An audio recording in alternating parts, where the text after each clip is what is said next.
This podcast is part of the Planet Broadcasting Network. Visit planetbroadcasting.com for more podcasts from our great mates.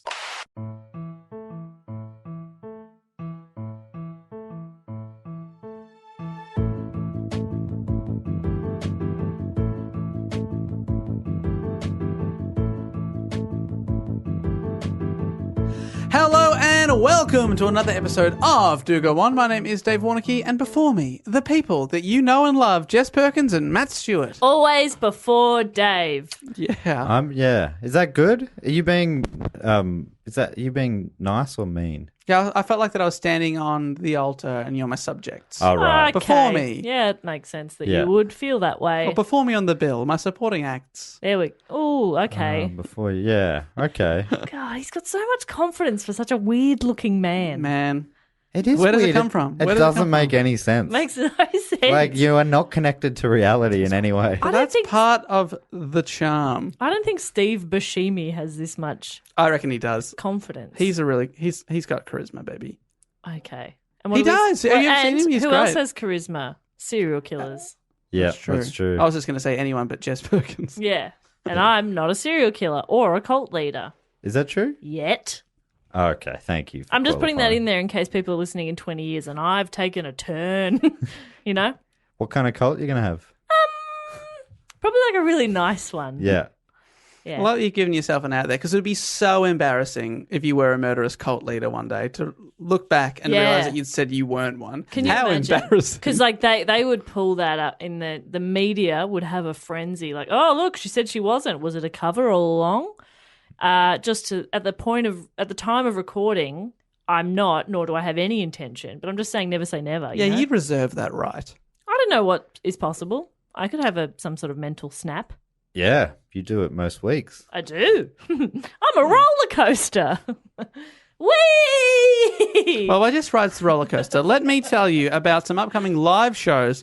They're going to be both fun and live. Oh, the big two. Yeah, we tick both boxes. Are they going to be educational?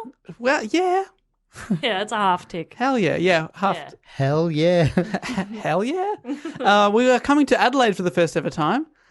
Now, people told us not to go there because of the crime rate. Is that true? No, because of... It was because of the church rate. Yeah, no, So many because churches. of the fact that you don't like to buy tickets in Adelaide. We've sold a few, which we're very happy to the people that have bought tickets, but it is a bit lacking behind the other big cities we've been to before. So Yeah. Adelaide, Pull up come your on, socks. come on. The listener to ticket buyer ratio could be better. Yeah. Let me just say. I'm sorry to use that kind of language. Yeah. Dave's going, oi, you dickheads. And Matt's like, hey, nah, come on. No, I think Ooh. it's going to be great. It's already. I mean, even if it stopped right now, it's going to be a great fun show, 100%. And that is at March 10 at the National Wine Centre in Adelaide. which is going to be the hottest new hub of the Adelaide Fringe Festival. Yeah, it's in a great spot looking at it on the map. I can't wait to be there. I'm gonna take a Friday or a Monday off because it's a Sunday afternoon and make a long weekend of it. Adelaide Fringe is the time of year we're going, and that is a fantastic time to be in that Dave. town. Take the That is Monday off, cute. Dave, please. Oh, I might It's go a public holiday here in Vic, so yeah, you should. Really? Let's have a Oh. couple of shandies pretty after sure. the show. I love that. Might go meet some of those beautiful pandas. What? They've got two pandas. Adelaide's What? famous pandas. What? Yeah. Can I come? Yeah, they're great. Oh, you hesitated. Fine, I'll go alone. Hey, it's between me and the pandas. Oh, okay. Big fan, big fan. We're also doing the following month. Melbourne Comedy Festival starts at the end of March, goes through to April. We're doing 4 Saturday afternoon podcasts. Come on down. Love Yep. to see you there. They are always some of the most fun shows we've ever done. 3rd year in a row. It's actually more like come on up because this year we're moving to upstairs. Yeah, we're leaving that basement at the European Beer Cafe and going to the 2nd floor. Yeah. It's going to be a lot of fun, and only maybe a couple of them will go out in the feed, and a couple of them will only be able to be heard in the room. And be able to hear in the room. The Swedish chef's going to be there. Absolutely right. Hibbity-boo-ba-doo. Matt debuting a new character there. Also, if you're up for live stuff, I'm touring my new show, Bone Dry, starting in less than 2 weeks in Perth, then going to Adelaide at the Wine Centre, then Brisbane at the Powerhouse, and Melbourne at the Chinese Museum. You can find out all these dates and links to tickets at mattstewartcomedy.com/gig. gigs. And Dave Warnocky has really been whipping this show into shape. My goodness. I have not taken off this beret in months. He's sitting on he ordered a director's chair with his name on the back. Oh, stenciled on there. Every good bit of the show is because of him, and every bad bit of the show is because I have not worked hard enough, as Dave keeps telling me. I've made you feel like shit. He really has. Whipping me, like literally whipping me into shape. But I'm your hype man. Yeah. And I've just been sending you like emojis, a little thumbs up, Yep. Yeah, and I think you're making him weak. and we balance you out. The little angel on one shoulder and a real asshole on the other. Yeah. That's right. That dog does not deserve any emojis. He has Director- not been writing enough or funny enough. Director Dave is mean. He's real mean. He's Hey, so but the mean. show will win awards. I guarantee it. Wow. Oh, Okay. you're on the record, Dave. You just said that into a microphone. I don't know if you know, but that thing in front of your face is a microphone. I also will be holding an award ceremony at the end of the seasons. Yes. And one of them might be for the comedian who didn't work hard enough on his material. So you don't want to win that award. Okay. Can there be a best hype? Yeah, best hype man. There's a few people in the running. Oh, fuck. Let me just say. Who else? Well, who else has been hyping you behind my back? It's a secret ballot. This is The bullshit. Academy will be voting. This is rigged. I am furious. I'm excited by the process. So lots of fun comedy stuff coming around the country. I'd love to see you at Matt's Gigs or at one of our live podcasts. Now, this week, Jess, it is your turn to report on a topic because that's what we do on the show here. Matt and I do not know what it's going to be, often nominated by a listener. I believe the Patreon supporters have voted what you're going to talk about, They have. and you may have written a question. I have. That is exciting. New year, new me. Something I should just qualify quickly is sometimes people think that you have to be a patron to suggest topics. That's not true. Anyone can suggest topics. Absolutely. Open at Yeah. all times. There's a little form you can find on our website. Submit a topic is the tab. It's dogoonpod.com. And it's just most weeks there's a vote with patrons, but they are often voting on non-patron suggested topics. So anyone can suggest a topic. Just thought I should clarify. Yeah, I it's said a good question, qualify, because we often which do I get- believe was the wrong word. Oh. But looking back, I'm going to do better. I'm going to try and do better. Oh, Dave, it's working. Yeah, I'm making him a better person. I get it now. You piece of shit. Yeah, it's like a tough love thing. Yeah, that's right. Like a major pain thing. Yeah, I love you the most, but I won't tell you. So forget that. It's beautiful. Thanks, Damien Wayans. Damon Wayans. Damien Sorry, Wayans. Damien. All right, I did write a question. I'm very pleased with myself for that. And I hadn't heard of this topic, so I'd be interested to see if either of you have. So my question is, Oh, okay. I haven't got one in a while, I reckon. who is the subject of the rhyme that I'm going to say for you now? Oh, I know this one. It's Old MacDonald. No, Oh, that is good. Good. I've heard of him. that's not. Can I say the rhyme and then? Oh, okay, yeah. Okay. Sorry, I know I misunderstood the question. Who is the subject of the rhyme Old MacDonald? Secretly, it was about the pig all along. This rhyme. Took an axe and gave her mother 40 whacks. Oh, I do know that. 40 whacks with a wet noodle. Simpsons, Martin Prince. It is. Do you know this one, Matt? It's an American woman. Axe. Does she rhyme with axe? Axe. No, it rhymes with Fizzy Forden. Oh, Lizzie. Yep. What's the second bit? Forden. Horden, Morden, Corden, Dorden, Borden. Borden. Lizzie Borden. Yeah, 40 whacks with a wet noodle. Dave, for the person who is out there tracking who's getting the most right, that one goes to me. That is a real slap in the face with a wet noodle. Lizzie Borden took an axe and gave her mother 40 whacks. When she saw what she had done, she gave her father 41. 41 what? Oh, man. I mean, they got to be specific in the old. Yeah. So old had timey you rhyming. heard of it only because of The Simpsons? Oh, it's one of those things that's hard to know. Yeah. I know, yeah, like tiny. I could sum it up in a sentence like that's that lady that was an axe murderer. That's it. Nice. All But I- it might be from The Simpsons. Yeah, I think all I know about is that rhyme, or even it might even be from this show that people have Yeah. told me to read into it, because I know that it's very famous in America, not really outside of America. Yeah. And it's a long time ago as well. It's like over 120 years ago, probably longer. Like it's a long, yeah. So it's It's hard to say for sure. I definitely could, but I'm bad at maths. Don't want to take a stab here.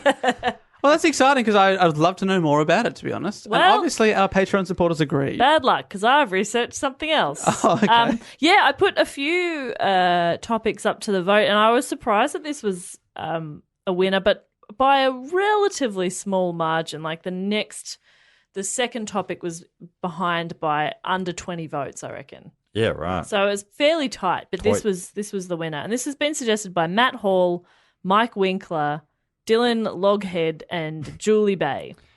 Jess, we gotta stop making up people. Like, Loghead. just say some listeners did. If you can't back it up with real sounding names, I thought Mike Winkler was pretty good. all of those names were fantastic. They just are not real people. Didn't we thank Mike Winkler? Yeah, look, I Henry don't Winkler's son. I don't care how many just times we last thank week. someone, but it doesn't make them real. Okay. You know, look, I'm thanking Mr. Sheffield again, but unfortunately, he's a fictional character. Matt, these people are now listening and having a real identity crisis. Yeah, hang on. And they're like, have I not been real this whole time? Oh, twist. There's a twist. Yeah. You're doing that to them. Okay. Just as part of this little bit you're doing. Well, This cute little bit. yeah, I mean, that's assuming they exist, which they don't. Wow. So how do you listen when you don't exist? Fuck, good point, eh? Unless the author has written that into their story. That they have the ability to listen. Yep. Wow. I'm sorry.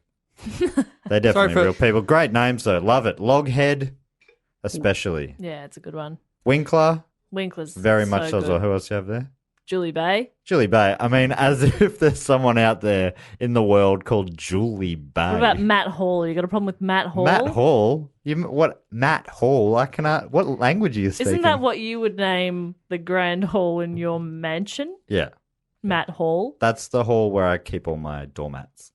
How many You'll you got? find them in Matt Hall. Why have you got so many doormats? Why with all the questions? Well, that's a Guards, take her away. That's a weird thing to have a lot of. Is it? Yeah. You're weird. Your face is weird. Your Oh. dad's weird. That's mean. If I had a hole, I'd have gym mats and I'd learn to do a backflip. That's how it's been. How would you learn? With a gym coach? Yeah, and a big trampoline. Fuck yeah. I always wanted to be able to do that, but Probably I have a bad back. Probably a harness. It's just not worth it. Not worth the risk. Anyway, so on the 4th of August, 1892. Oh, good year. Good year. Andrew Borden and his wife, Abby Borden, were found dead in their home, both showing signs of being struck with a hatchet. Andrew's daughter, Lizzie, was accused of the crime, was charged with their murders. However, she was acquitted the following year, as the evidence submitted against her was mostly circumstantial. This has got to be the quickest report of all time. That was great. Wow. Anyway, yeah, loved it. That's fantastic. That was fascinating. She killed her parents, but she didn't. You really whizzed through that. I guess we'll never know who did it. Yeah. So. This sucks because I was so excited to try this new structure, and I was like, how am I going to do it? I think I'm going to do it like this, and then we'll go back, and then we'll go through, Yeah. And immediately, 2 dot points in, you've shat all over it. Yeah. Oh, that's how you're starting. Okay. Yeah. That's not what I meant. Sorry, Well- it's a beautiful start. I can't wait to hear more. Well, you're gonna. It's probably my longest report yet. You're going to hear Wow. a metric fuck ton more. Oh, that's a lot more. Wow. Metrically speaking. Yes. She and her trial became a national sensation, and she's gone down in history as a killer who got away with it. Oh. Or is she a killer? Oh. And did she get away with it? But she definitely is a sensation. Yeah. Oh, she's a sensation. She was a bullet up the charts. Oh, gosh. So let's have a look at what happened Took a on that bullet day. up the charts. Ow. Where's a chart? Point to your charts. Oh, I Is it can't. near your chuff? Yeah. It's the one next to you. Right. Next to. Hey, come on. You double barreled. Yeah. Double date. Double date Dave. I'm a double dater. Got a chuff, got a chart. Which one do you want? Neither, please. None for me. I've already eaten. Thank yeah, you. I'm okay, thank you. Okay. Well, I get this a lot, so fine. Yet he still has that confidence. It makes no sense. Comes out of my chart. Okay. I've got something that no one else does. All right, so we're having a look. We're going back. We're going back to the beginning. Oh, I like that. Flashback. So Lizzie Andrew Borden, Well, there's your problem. her dad gave her his name. Mhm. I'd be pissed off as well. I find that odd. I love it. She was born on the 19th of July in 1860. Because obviously she's getting his surname as well. Yeah. I could understand maybe getting the mother's name or something to sort of have a bit of her family going on. You've just taken both names, mate. Yeah. Bit of a hog. Yeah, hogging it, Andrew. But maybe it was just trying to mix things up a little bit. Had you thought about it that way?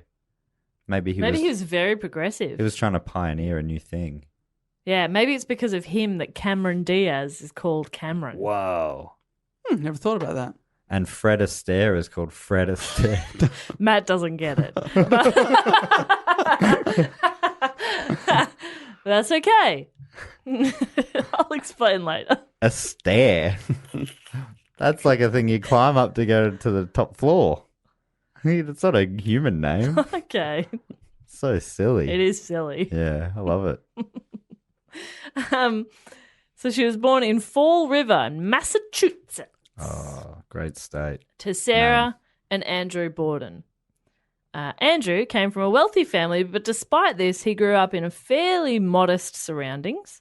He eventually worked his way up and became very successful in the manufacture and sale of furniture and caskets, and went on to become a successful property developer as well. He also directed several textile mills. He owned a considerable amount of property. Directing like I do. You're shit. You're shit. You're looming. It's terrible. They're like, all right. Okay. This director he's a real auteur. He's tough, but the results speak for themselves. Also selling furniture and coffins in the same shop. Wow, what do you want to... I don't know if You it want was to in the sit same down? You want to shop. lie down? What do you want? I don't know if it was the same shop. Maybe they were adjoining shops. Oh, okay. He also somehow was the president of a bank. So he was a very busy man. What's he... Wow. Yeah. He does a lot. I like the idea that there's a greeter at the shop. They're adjoining, and depending on how sick or well they're looking, he'll guide them to one side or the Yeah. other. Oh, here, the coffins are for you, sir, this way. I imagine it more like a wedding where it's like bride or groom. He's like, furniture or dead? But once his decision is made, you can't go back. Yeah. So if you're looking sickly, don't try and buy a couch because he'll put you in the funeral parlor Yeah. and he will not let you leave. You better not have allergies. Hay fever and sneeze as you get to him. And he's like, okay, right over here. If We've you're got something perfect in mahogany for you. socially awkward and he puts you in the coffin section, you're like, all right, well, I don't want to make a scene, so I guess this is the end. Guess which one am I going to die in?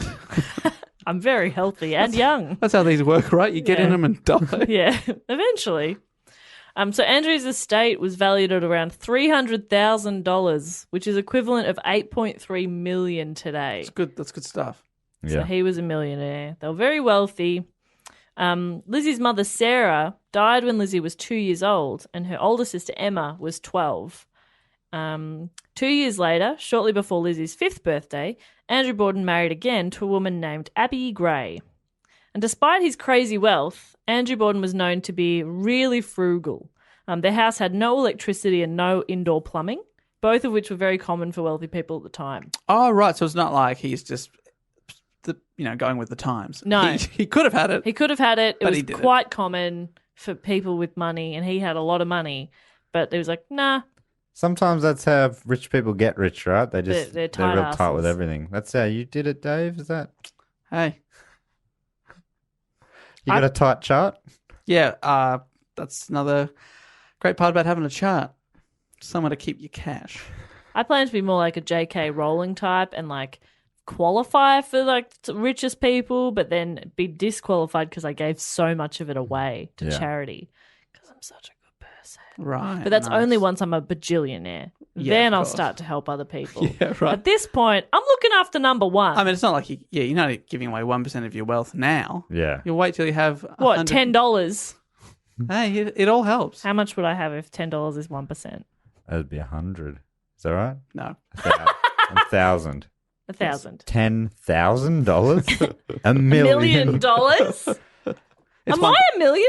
So you said you're looking after number one. Who's that? Me. Oh, that's a bit arrogant.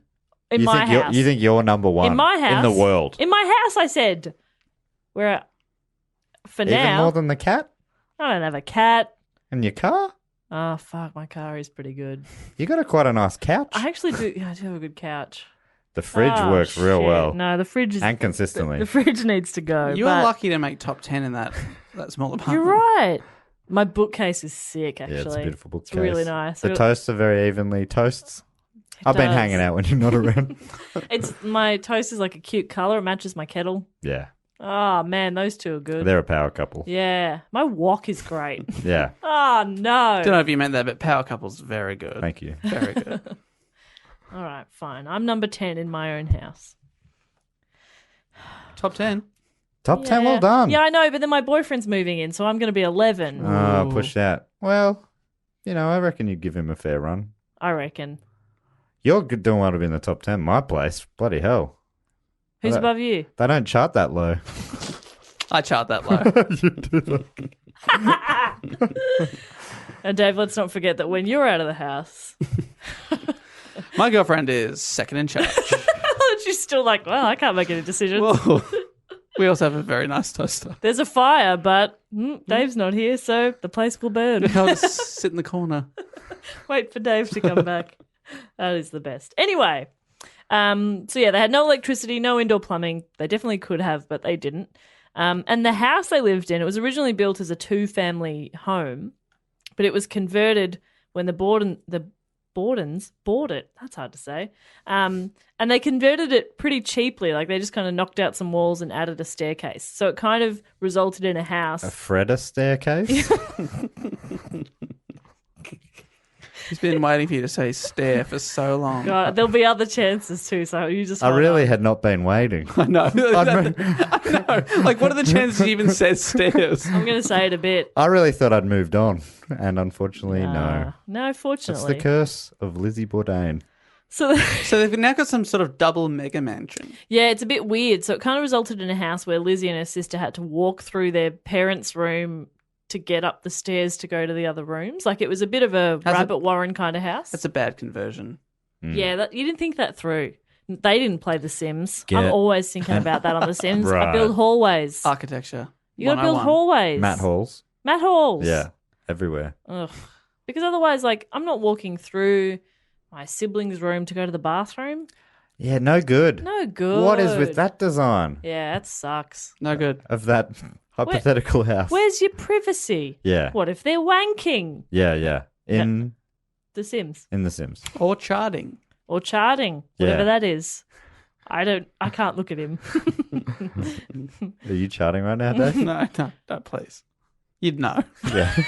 Believe me, you'd know.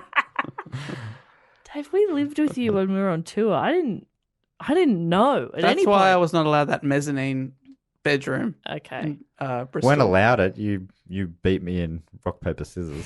I don't know if I won a single game of rock, paper, scissors overseas. Well, Well, agree to disagree. let's go back to the tape. Please, Jester, go on.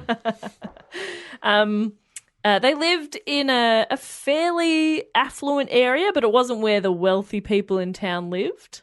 Like, it was a nice area, but the super wealthy people preferred to live in an area called The Hill, which seemed to be like the hip and fashionable place to live. But they decided to live closer to the industrial area in a house that was nice, but not what was expected of people of their wealth. Might not have been affluent, but without indoor plumbing, it might have been effluent. I knew something would come of affluent, and I'm very proud of you. I think for I'm that. pretty sure I've stolen that from Kath and Kim. Yeah. Even the delivery sounded like you're a Kath and Kim character. Effluent. Yeah, I got this Australian accent I'm working on. It's very good. Thank you. Now, Lizzie and Emma had fairly religious upbringings. They attended church. They were involved in church activities. Lizzie taught at Sunday school to children of recent immigrants to the US, and she served as secretary-treasurer for the Christian Endeavour Society and was part of contemporary social movements like the Women's Christian Temperance Union, and she was also a member of the Ladies' Fruit and Flower Mission. Oh, that sounds like a sweet mission. Yeah, I didn't bother looking up what it was because I was like, it's something to do with fruit and flowers, and I'm all about that. I'm all about that. Yeah. So my parents retired last year, and now they live down at the beach. And Mum, starting to meet local people, and they're not that old. They're probably only in their early 60s, but she met some older people that are part of the local knitting club. Great. And someone was like, "Oh, you should join." Everyone else is probably 70 plus. And once a lady said to her, "Oh, you should join the club," and she got the president over, and the president said, "Oh, we'd love to have you, but we like to only have 12 people at a time because that's how many chairs we have.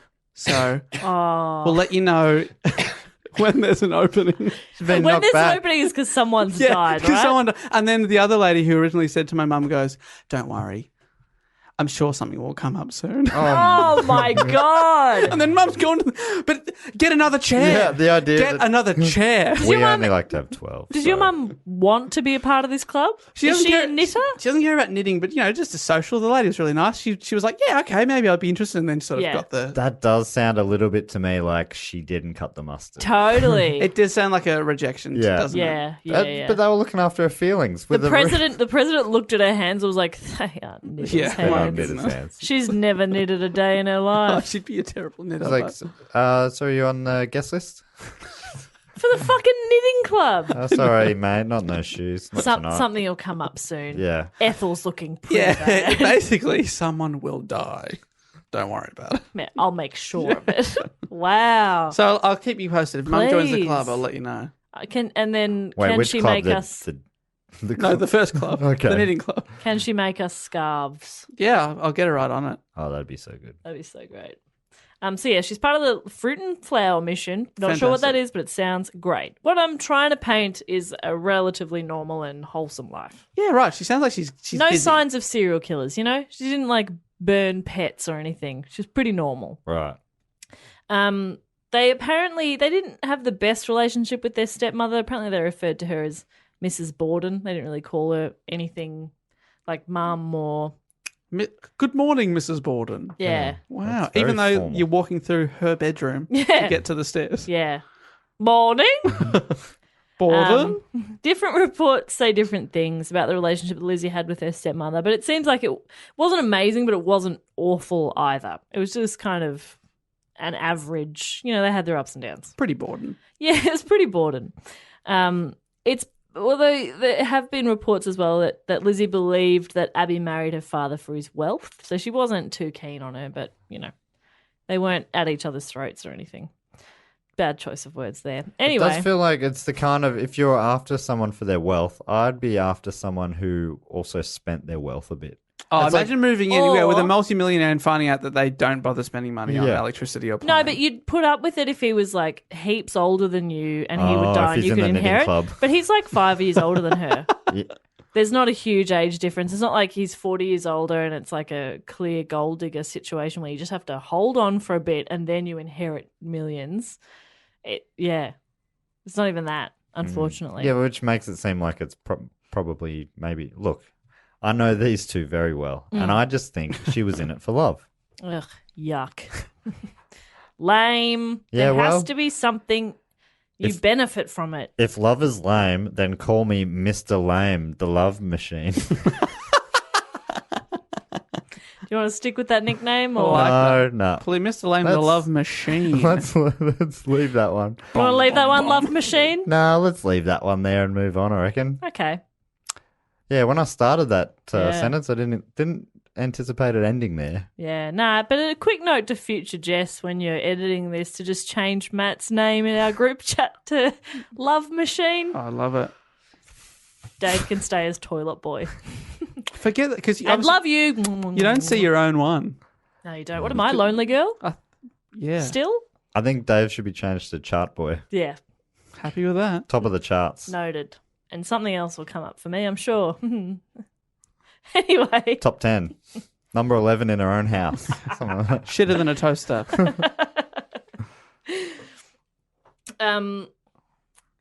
Bridget Sullivan was the Borden's 25-year-old live-in maid who'd immigrated to the US from Ireland. And she later testified that Lizzie and Emma rarely ate meals with their parents. So, like, they weren't a really close family. They were fine. They were still kids. They were kids through all of this, right? I think this is they're a bit older. You were Right. teen years, I'm Yeah, imagining. teens and like early 20s. Bratty teens? Probs. But I mean, we all have that, don't Yeah. we? They're probably playing video games. Non-stop. That's right? why they're not at the dinner table. Yeah, they're playing Sims. They're eating while playing video games. Yeah. Mm. Double screening, probably. Triple, even sometimes. Well, they've got the money. yeah. It should be noted here too that Bridget, the maid, was never referred to by her actual name by the Borden family. They called her Maggie, which one Maggie source said was the previous maid's name, and which Andrew Borden had just continued to use for the new maid. Ah, what a prick. Yeah. He sounds like a So- real piece of work. Maggie, can you come in here? Actually, and he never listened. That's like a bad movie trope. You know, Yes. often in comedies, there's one character who won't respect. Actually, my name's Darren. Okay, Greg. yeah. yeah. Nice one, Greg. Yeah, there's a lot of that. Classic Greg. I'll mostly refer to her as Bridget. But Okay. if I say Maggie, I'm talking about Bridget. Okay. Right. We clear? Because Yeah. also you also don't respect her. We get Oh, it. no. I don't. She's just the help, Yuck. which is what he also called her. Help. Help. This is there's a few this whole case, this whole story is a lot of like contradictory information and a lot of stories that some sources make to be this huge big catalyst and others are just like nah. So this is one of them. In May or June of 1892, so just before the incident, Andrew killed multiple pigeons that were in his barn. One source says he killed them because he believed they were attracting local children into the barn to hunt them. I'll hunt him first. Yeah, I'll kill them so that you have nothing to I hunt. don't want any local children in the barn. And was he using an axe to kill these A pigeons? hatchet, yes. To kill I was to kill pigeons. Well, How do you get him throwing them? he's grabbed them and then just holds them and chops their head off. He's not just waving an axe around. How do you grab a pigeon? Amazing work. Yeah. I mean, yeah. Surely you could get. Anyway, good on him. It's the 1890s, guys. Everyone was People are doing that. hatcheting pigeons. We're all doing it. It was a different I know I time. was. Yeah, I loved it back then. But apparently Lizzie had recently built a roost for the pigeons. And at the time, it was commonly said that she had been devastated by her father's actions. But this is disputed heavily. In fact, in Lizzie's retelling of the events during her trial, she was pretty flat and matter-of-fact about it. She told the lawyers her father had twisted their heads off. Oh, Couldn't be thank sure. That's much nicer. That's so weird. And she didn't seem particularly concerned about the pigeons. How many times do you have to twist it before it comes off? Oh, no, Dave, it's not like a sauce bottle. Okay. Yeah, you got to get a tea towel on it, hit it on the ledge a few times, run Whack some it. hot water over it. Whack the bottom. Get a rubber glove. Did you ever do Yeah. that one? What do you do with a rubber glove? Bit extra grip. Yeah, it's good grip. Oh, right. And then check your chart. Check your chart. Yeah, and then normally, and then you normally get it off after that. Otherwise, just chuck it away and try another one. Try another pigeon. But yeah, so some sources kind of made it seem like she was devastated by it, but she didn't actually seem particularly concerned. She kind of referred to them less like pets, more like livestock. You know, just like if he'd killed a goat. Yeah. Oh, okay. Now I get it. I don't know why that was the first animal I thought of. New nickname, Goat Killer. So what was her? She was hoping to eat him. No, she either didn't care about them or saw them as pets, depending on which source Right. you're talking If about. you're trying to, deny a reason for killing someone, you would say, yeah, I didn't care that he killed my pets. I mean, what? I didn't care if he killed my favorite pigeons. But Not Tinsel. Tinsel. Don't know why that was my first name. No, but I love Pigeon it. name. Tinsel. Tinny. Tinny running through the Hey. barn looking for Tinsel. Oh no, he's twisted Tinsel's head right off. 4 twists. We all know that's how many it takes. Oh. Yeah. Well, I mean, we've all been to a pigeon's funeral, and they do the ceremonial head twist off. 1, as the crowd chants along. The 20. 2 twists of the head, ceremonially speaking. 3 twists of the head, and now for the final twist. As his little head drops into the little barrel, Okay, enough. the ceremonial barrel. It's more of a bucket. It says pigeon head. Oh, when you're in the future, when you're a cult-leading serial killer, this Yeah. is all going to be used as evidence. Laughing at the dead pigeons. Yeah, goat killer. I said if. It's just a hypothetical. But it would be wild if it did happen. If I just snapped and did that, and then people listening back to this, it must be so eerie. Oh, Especially If. because one of the things you did was eat people's ears. yeah. Oh, yuck. Thought that was a good idea.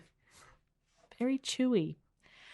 Anywho, based on the inquest statement, it appeared that Andrew didn't kill the pigeons out of malice towards his daughter. Allegedly, it was just so Abby could make a pigeon pie. But that bit grossed me out. Pigeon pie, yuck. I guess it's like a chicken pie in a way. It's just a bird. But, Pigeon pie. Sounds better than chicken pie. It Pigeon does. pie. Pigeon pie. Pigeon pie. It's just the alliteration that you That like. sounds like a nice sort of pet name for a loved one. Who's my little pigeon pie? Ooh, who's my little pigeon pie? Who is? I am. Oh, you are. Matt, I didn't know you had that cutie patootie in you. I loved it. I loved seeing that. Thank you for being vulnerable in the Hey, space. no worries. Thanks for My little having me. pigeon pie. My little pigeon pie. Oh, little pigeon pie. Oh, that is cute as shit. So the next month, Lizzie and Emma travelled to New Bedford for a vacation. One source said they left because of a family argument, but other sources said the sisters were just going on holiday. Doing it for themselves. Yeah. It's a lot of this. There's a lot of, it's because of this. And then Right. you'll read somewhere else and it's like, nah. But apparently, after returning to Fall River a week before the murders, Lizzie chose to stay in a local rooming house for 4 days before returning to the family residence. So if they had had a fight, she wasn't ready to go home yet. Right, a bit of a holiday detox, perhaps? Yeah, after your holiday, sometimes you need a bloody holiday after your Yeah. holiday. Am I right? Yes. Oof! I am pooped from all that hiking. Always go for a walk on a holiday. Like, why would I do that? Why would I do that to myself? I mean, a big difference between a walk and a hike, let's be very clear. Yeah, but in some ways, If you can't handle a walk, you cannot handle a hike. don't tell me what I can and can't do. That's my motto.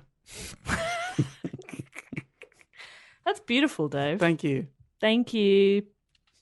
In the months leading up to the murders, tensions have been rising in the family.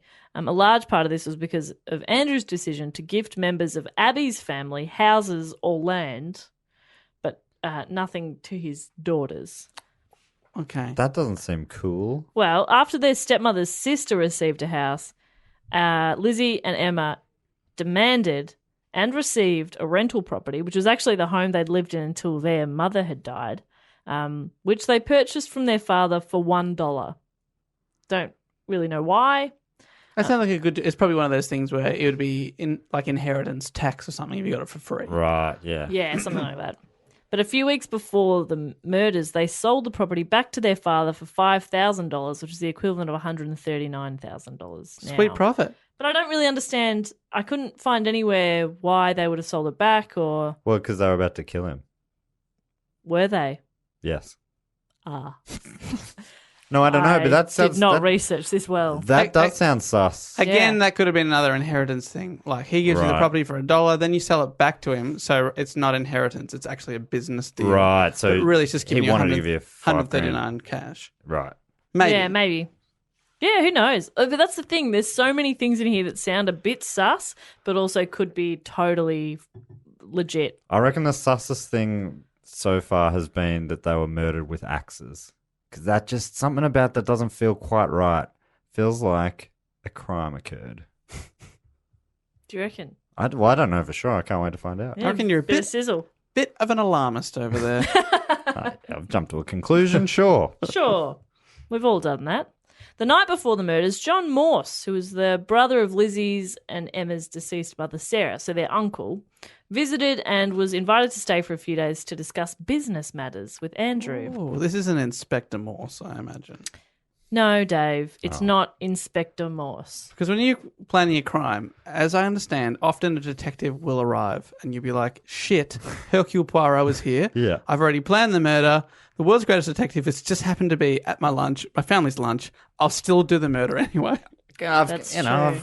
I've said it to myself. I got to do it this Yeah, I weekend. gotta do it. I committed. Gotta I've been do putting it. it off. I've been putting it off, and now I told a friend I'm going to do it to hold me accountable, so now I have to do it. Even though Angela Lansbury is here. Yeah, crap. I mean, she's going home tomorrow. I could just put it... No. I'll still do a murder. Yeah. Sorry, anyway. Non-Inspector just- Morse there. Just Uncle John. On August the 2nd, 1892, 2 days before the murder, Abby and Andrew both woke up feeling quite sick. Abby told her doctor she might have been poisoned. Oh, okay. A family friend later speculated that mutton left on the stove for use in meals over several days was the cause. It was food poisoning. Pay for electricity and a fridge, mate. Yeah. Get a fridge. You can afford one. Or whatever is the equivalent at the A time. cold Hessian sack. Yeah. A meat sack. Yeah. Put your fucking mutton in a meat sack. Just try and make What are you sack. doing with your mutton out of a meat sack? You leave it on the stove. Unbelievable. I'd just get someone to go down to Antarctica and bring back some big cubes of ice. That's right. I don't know any better way to get the ice. No. Unfortunately, one of those ice cubes will have a small teddy bear named Bobo. But, whatever. Them's the break sometimes. Them's the breaks. Great episode. So they've woken up quite sick. And a friend is like, I'm pretty sure it was the meat that they had left out. But the following day, Lizzie was seen trying to buy prussic acid or hydrogen cyanide. Prussic acid? I don't know how to say it. Where was she seen to be Like at purchasing a chemist. it? Right. You could buy cyanide at the chemist. Yeah. Which I read in one source she denied, but then later there's some sort of explanation as what you would use it for. So Did it say, like, you could take it for something? no, you don't take it. It was used for cleaning a sealskin coat or something. Oh. Yeah, normal stuff you buy from a chemist. Yeah. So- How odd skin is that? coat. That is strange. She tried to buy it but couldn't. So she didn't have any poison. Right. So it's very odd. Anyway, Okay, but I can see how the argument's mounting against her. Possibly she poisoned them. The food thing didn't work properly. Tried to get some cyanide, was denied. She's got to find a third and different way to kill. yeah, Denied cyanide. denied. Denied. Which brings us to August 4th, 1892. A good day. To die. Oh, that was cool. Hard. So, back in action. After breakfast the next morning, at which Andrew, Abby, Lizzie, their Uncle John, and the maid Bridget, or Maggie, were all present, Andrew and John went to the sitting room where they chatted for nearly an hour. And a little before 9 a.m., John left to buy a pair of oxen, which is a normal thing that you would go and do. Did it just a couple of days ago myself. Yeah. Thank you. I got to add that to my list of things to do tomorrow. I'm having lunch with Mum. I was going to go to Office Works. I'll swing past, pick up a pair of oxen. From Oxenworks. Yes. Well, you can take your time because the earth is slow, but the ox is patient. That's a... What serial killer is that rhyme about? Or is that a lyric from a song? No, I think it might be a proverb that an old AFL coach said one time. And the AFL media was like, what is this guy like? So like became quite infamous. Proverbs. He's quite eccentric, isn't he?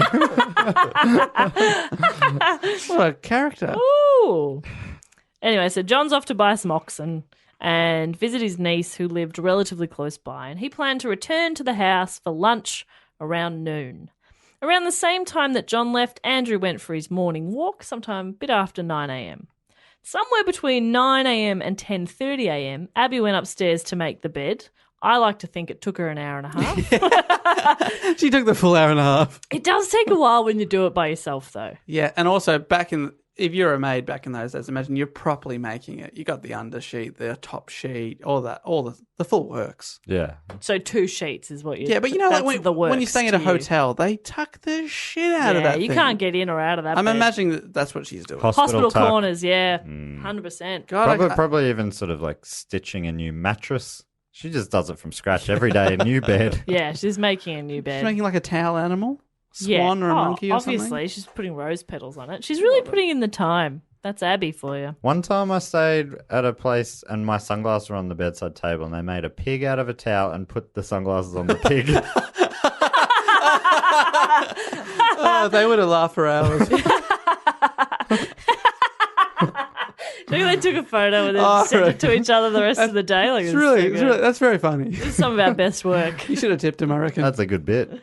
Another time they put lipstick on it. Just ruining the towel. They're just going through your stuff, finding props for the towel animal. The pig's like giving it's just crushing its teeth with your toothbrush. You're like, I don't really feel comfortable you touching that. Why did you? That was in a bag. Oh, you had to unzip it. You went through my stuff. Anyway, so Abby's making the bed upstairs. Andrew returned home around 10:30. He struggled to open the front door, so he knocked to get someone's attention, and Bridget heard him, and she let him in. All of this is pretty innocuous so far. Lizzie stated that she had then removed Andrew's boots, helped him into his slippers before he lay down on the sofa for a nap. Okay. It's only like 10 a.m. It's 10:30, but he needs a nap. Gosh. Can relate. Love a nap. Oh, I love a nap. So now who's in the house? You got Abby maid, Bridget? 2 names upstairs. Made 2 names. No, I'll get to where Bridget goes from here. Okay, cool. This is weird. Lizzie told Bridget about a sale at a department store and gave her permission to go. But Bridget didn't feel well, so she went to lie down. Seems like a weird So she's trying to get rid of Lizzie. maybe. So she's having a lot. Or she's just being nice and saying, hey, it's pretty quiet. Everything seems pretty under control here, and there's a sale if you want to go. Just letting you know. Right. Could have been that too. She also, so now the couple are both having naps. So, no, she went upstairs. Okay, I'll tell you where Abby's gone. Around 11:10 a.m., Bridget heard Lizzie call from downstairs, Maggie, which is Bridget, come quick, father's dead. Someone came in and killed him. And Andrew was slumped on a couch in the downstairs sitting room, struck 10 or 11 times with a hatchet-like weapon. His wounds were still bleeding, leading detectives to estimate his death to have occurred at approximately 11 a.m. So 10 minutes before Lizzie had called out. Okay. And I won't detail too much about his wounds, but let's just say they were real bad, like face caved in kind of bad. Right, so he's already very dead. when they He's found super him? dead. Yeah. He's super, super dead. Like face caved in dead. So the people who say Lizzie did it say that she did it and then went somewhere and counted to 10 minutes and then went, oh no! Oh, what? Come quickly! Father is dead. Someone has come and killed father. That seems like a strange thing to say, but It's a different time too, Dave. I Let's suppose. remember their language, Yeah. their vernacular, different to ours. Also, it's in the US. We're Australian. Maybe probably they speak different. still so it speak would be it. like, Struth, the prick's been killed. Oh no! Just be that. Is this in Massachusetts? Yep. You both had a go at saying it now. I reckon I got 2/3 of the way through that fine. It was just that final third got me. Yeah. Massachusetts. Huh? No, No. it's not You- choot. Massachusetts. Chew-sits. Massachusetts. Nice. I like how I said that. Me too. It's more fun. Yeah. I mean- Massachusetts. Yeah, that's a it's great word. good. And it's different every time too, Yeah, which is that fun. was a new one. It's unpredictable. I'm like on a buck and bronco. I can't hold on to that word. Woo! Okay, so they found Andrew dead. And despite the gore, the room was in order. This is a quote from, I believe, the police. The room was in order. There was no sign of a scuffle of any kind. So everything else around it, totally fine. Had Maggie Two Names cleaned it up. She's very good. She is good. She's efficient, and she just like even in shock, she just knows like I just got to clean. She just goes into like survival mode, and surviving is cleaning. Some people do go and like do the dishes, in shock. Shock can make you do weird things. So I guess that would make sense too. Yeah, she put sunglasses on his face. On his caved-in face. That's her shock thing. It's what he would have wanted. He hated To look cool. He hated the glare, and he liked looking cool. Grief makes people act in mysterious ways. Yeah, or hack in mysterious ways. Oh, Jess, no, too soon, please. No. Come on. No. But it's one thing to put sunglasses on his caved-in face, but Dave, Sorry. stop saying that again, please. well, Which part? sunglasses. I apologize. Can you do a Massachusetts accent? It's like John F. Kennedy, right? He's Massachusetts, right? Oh, I don't Boston's Massachusetts. know. Yeah. I've said it different every time. Boston, Massachusetts? Do a Boston accent. Car. They sound like they us. say Car keys. Car keys. Is that a? They don't roll their R's like the rest of America, I believe. Sound It's like a softer R. Car. sound like a It's cockatoo a to me. card instead of car. Yeah, Car. car. Same we say car. Yeah, we do. So Massachusetts Oh, accent you is say brum brum, but Yeah. other Australians let's say get in the car. brum brum. Gonna go on a broncadoodle. That's a freeway. Is that not normal? No, you're great. We thank say car. Never change. Do we say car? Car. We say car, right? Yeah, we say car. We say car. I'm sure we say car. In South America, they say caro. What? That's wild. Because it's so in Spain, similar. In Spain, it's coche, but in South America or Mexico, they don't say coche. They say caro. I like it. Well, Caro. It's a mad, it's a brum brum. And we're all different. It's beautiful. Hey, But we are one. we are many. And from all the lands on earth we came. We share a dream. And sing with one voice. I am, you are, we are Australian. Single tear, single tear. Multiple tears from my child. Okay. His His chart's chart dripping. can cry now. I'm so confused. I can't quite picture what it is. I don't know. I don't think he knows. Hey. If we're confused, imagine what the listeners are going Yeah. through. Matt, it's right next to the chuff and then a little bit down. Okay. Yeah, but I Now asked you to now you're on point the to same it and page. you said you can't. Well, for legal reasons. For legal reasons, you can't chart the chart. Well, This, chart chart the course. Chart will not be charted. this is so confusing. Okay, All right, so we have a dead man with sunglasses on his face. dead man. Lizzie claims that she'd been sitting in the barn loft, eating pears and looking out the window. Pairs of pigeons. That is Just a pears. great alibi. I was out in the barn. Why would I make up that I was eating pears looking out a window? I love a compounding lie. You go, oh, where were you at the time? I was looking out the window up in the top of the barn, eating pears. Yeah, that's right. I was wearing a hat. Where's that hat now? I don't know. It's gone. Pears aren't invented yet. I don't know. Oh my god, I didn't do it. Here's the axe I killed him with. Wasn't me. Can I speak to my lawyer? And scene. Yeah, that's verbatim how this went. So I'm just going to skip ahead.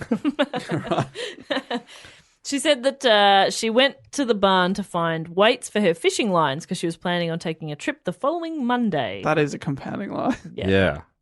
Wait, During- a fishing line. During the inquest, she was questioned about these idle moments, and she insisted that she spent 15 to 20 minutes in the loft. But police went in there later and found it so stiflingly hot in there because this is a really hot day. It was so grossly hot in there. They were like, nobody would have just chilled out in here Maybe for she was 15 to 20 shedding. minutes. Shredding. Oh, you're right. Sauna. She was treating Yeah. it like a sauna. Yeah. What? Could have been. Is that a Bostonian accent that- again A there? sauna. Bostonians say sauna. Yeah. Yeah. Sauna. Sauna. Yeah. You're saying sauna like sauna. It's a hot room. Yeah. It's a sauna. Wait, This sounds like Arnie now. That's Arnie. He's not from Boston. He's Get from to the Austria. sauna. But I reckon he would have used a few saunas in his day. Yeah, I reckon. Not a tumor. It's a sauna. It's a sauna. Ah. That's quite good, isn't it? That's real good. I haven't heard an Arnie impersonation since the 80s. Thank you so much. I think it was a little something like that. Who's your daddy and what does he do? The Simpsons is the best one. You know, I have a lot of weird thoughts. I think, what if Mr. T and E.T. had a son? I think it would sound a little something like this. I pity the fool who does not phone home. Then they start clapping, and he does the, give me more, and they applaud more. That's Rainer Wolfcastle, is it? No, that's just Homer's trying to avoid watching the news because he's right. been accused of a scandal. So he's like, I'll watch a Night at the Improv. They never talk about anything past the 80s. It's a great scene. It That really is a good parody. But Rainer Wolfcastle did do stand-up. Oh, stand-up, yeah, that's right. Was it? So anyway. This is great because when I was writing this report, I was so worried that it would be very dry. But so far, we've not taken this murder seriously at all. I know. I just don't feel sorry for Andrew at all. He sounded like a bit of a dick. Sounds like a bit of a dick. I am, and I'm weird about like the ones in It's the so long distant ago, I past. know. Somehow I'm able to put more distance. Do you in it. imagine it in black and white? Yeah, I do. It's just not a real. This isn't as old as something like the Blood Countess or something, but it is still. So long ago. Yeah, it's weird that I'm able to do that. But you put an It's just a 18 skill you have. or smaller in front of the year. Yeah. And one day people will laugh at our murder, so Hope so. there you go. And then they'll listen to this and be like, God. well, they predicted it. Wow, it comes full circle. It's beautiful. And we deserve it. Anyway, Well, I'm not in that. That we was about Jess and Dave. this is a royal we. Yeah. You talking about committing queenicide? No. What's it called, Dave? Kingicide. Regicide. Regicide. That's when you kill Reg. But what fucking happens idiot. when you kill the queen? What if you call the queen and her name is Reg? Oh, okay. Very difficult. Love that. Love that. Queen Reg. Oh, It it's sounds like what's the Ralph? That movie with John Candy? Yeah, Ralph. King Ralph. Not John Candy. Goodman. John Goodman, yeah. That was on TV at the gym the other day. Anyway. Anyway, I can't So help sorry. it. Notice there's only one dead person so far. Why must you always jump ahead? I must continue the killing. Well, initially, Lizzie reported hearing, when she came back into the house, she reported hearing a groan or a scraping noise or a distress call when she walked in. And that's what alerted her to her father. Oh, right, because she reported it to the maid. Yeah. But 2 hours later, she told police she heard nothing. And she entered the house, not realizing that anything was wrong. Mm-hmm. And when asked where her stepmother was, she recalled that Abby had received a note asking her to visit a sick friend. So she's like, oh, she went out. She also stated that she thought Abby had probably returned by now and asked if someone could go upstairs and look for her. So Bridget and a neighbour called Mrs. Churchill went upstairs, and when they looked into the guest room, they saw Abby lying face down on the floor. Are you happy? There's a second dead person. Very. Investigators found Abby's body cold, while Andrew's had been discovered warm, so that indicated that Abby was killed earlier, probably at least 90 minutes earlier than her husband.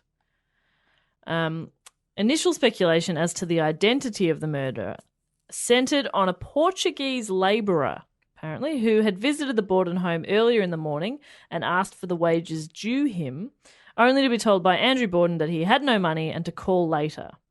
And this, the story added that medical evidence suggested that Abby Borden was killed by a tall man who struck the woman from behind. They also kind of assumed that a woman couldn't have done this. Like, that was all through it. They're like, well, it couldn't have been Lizzie. She's a girl. And how old is Lizzie at this time? She's like, this is in she's like 30. Oh, okay. In She's- my mind, I'm imagining she's a teenager. Okay, No, so maybe she- not 30. She might be, she was born, this happened in 1892 and she was born in 1860. Yeah, she's 32. Right. Okay, cool. And so that means her sister's 42. She's 10 years older. So they're fully grown. Yeah, right. In adults. my mind, for some reason, I thought the story that she was 12 or something. Yeah. Like, that's why it's a bit like, oh, God. I thought that was, because it's the kids' rhyme. I think I did the same thing in my head. For some reason, I pictured Imagine kids' rhyme about a kid. Yeah, and then you'd be killer. like, oh, I would doubt that, obviously possible, but the 12-year-old, you'd be a bit more like, oh, really? But 32-year-old woman could have done it. Yeah, but you're speaking from a 2019 progressive man's Yeah, perspective. that's right. Well, Soy you know boy. I could beat the shit out of you if I wanted to. I know it. And I fear it. good. But Yeah, you definitely could. 100%. You've been bragging all day about how strong you are. I am super All strong. day. I'm so strong. Second I got here, you were like, hey, Jess, how are you? And I was like, fucking strong, Yeah. bro. Do you want to arm wrestle? And you were like, nah, can we just do a podcast? And I was like, yeah, okay. Weak. And you called me a pussy. Yeah, I did call Which you a I'm pussy. like, that's old school. Called you a pussy-ass bitch. Yeah. Like, okay. Yeah. Haven't heard that since the 80s. I know, but then I called you my little pigeon pie. Here's my little pigeon pie. It was a roller coaster. Yeah, I am a roller coaster. I need help. Anyway, so, yeah, they thought, well, it must have been this man who'd come in by earlier in the day. Most of the officers who interviewed Lizzie reported that they disliked her attitude. Some said she was too calm Right. and very poised. Did you write a note of that? No, do not like the attitude. Yeah, don't like this attitude. It sounds like a disapproving mum. Don't like that attitude. Simon? Put it away, Simon. No PS4 tonight. Huh. What's your attitude? Yeah, it's a funny one. Yeah. Is this in a time before people knew that everyone grieves differently? Yeah, they hadn't figured out grief by then. The seven Or shock. stages. Yeah. Yeah, I would imagine that if she It'd be didn't do it, quite she'd be a lot of like, shock. what the hell has just happened? Yeah, She'd be like, WTF? yeah. That was a Massachusetts accent. Accent. That's how they say it up I there. love it up there or down there, wherever it is. You know, I go for the Boston Celtics. Do you? Yeah, which I think they call Celtics. They definitely don't. They definitely don't. Good you put that in, otherwise you would get so many tweets. So despite Lizzie's attitude and her changed alibis, nobody bothered to check her for bloodstains. Feels like an obvious one, but nobody checked. They did search her room, but it wasn't a proper look. It wasn't very thorough. They just kind of had a bit of had a look around. Open the door. Bit of a squiz. Like, what's in here? Well, just a bedroom. Carry on. At the trial, they admitted to not doing a proper search because Lizzie was not feeling well, Yeah. which again, shock, grief, fair enough. Or hiding a crime. Yeah, maybe she's a genius. They were subsequently criticised for their lack of diligence, which I think is quite fair. In the basement, police found 2 hatchets, 2 axes, and a hatchet head with a broken handle. And the hatchet head was suspected of being the murder weapon, as the break in the handle appeared fresh, and the ash and dust on the head of it, unlike the others or other tools around it, appeared to have been deliberately applied to make it look as if it had been in the basement for a long time. Kind of like, well, it's looking too like it's still in its plastic packaging, and you're like, oh, I'll probably take it out and dust it up a bit. However, police didn't remove these items from the house to inspect them further. Again, Because Lizzie didn't feel well. yeah, it didn't feel well. And remember, Oh, that's my comfort hatchet. can you not? I don't feel well. A companion axe. Oh, I can't sleep without my axe. And they're like, oh, your attitude sucks.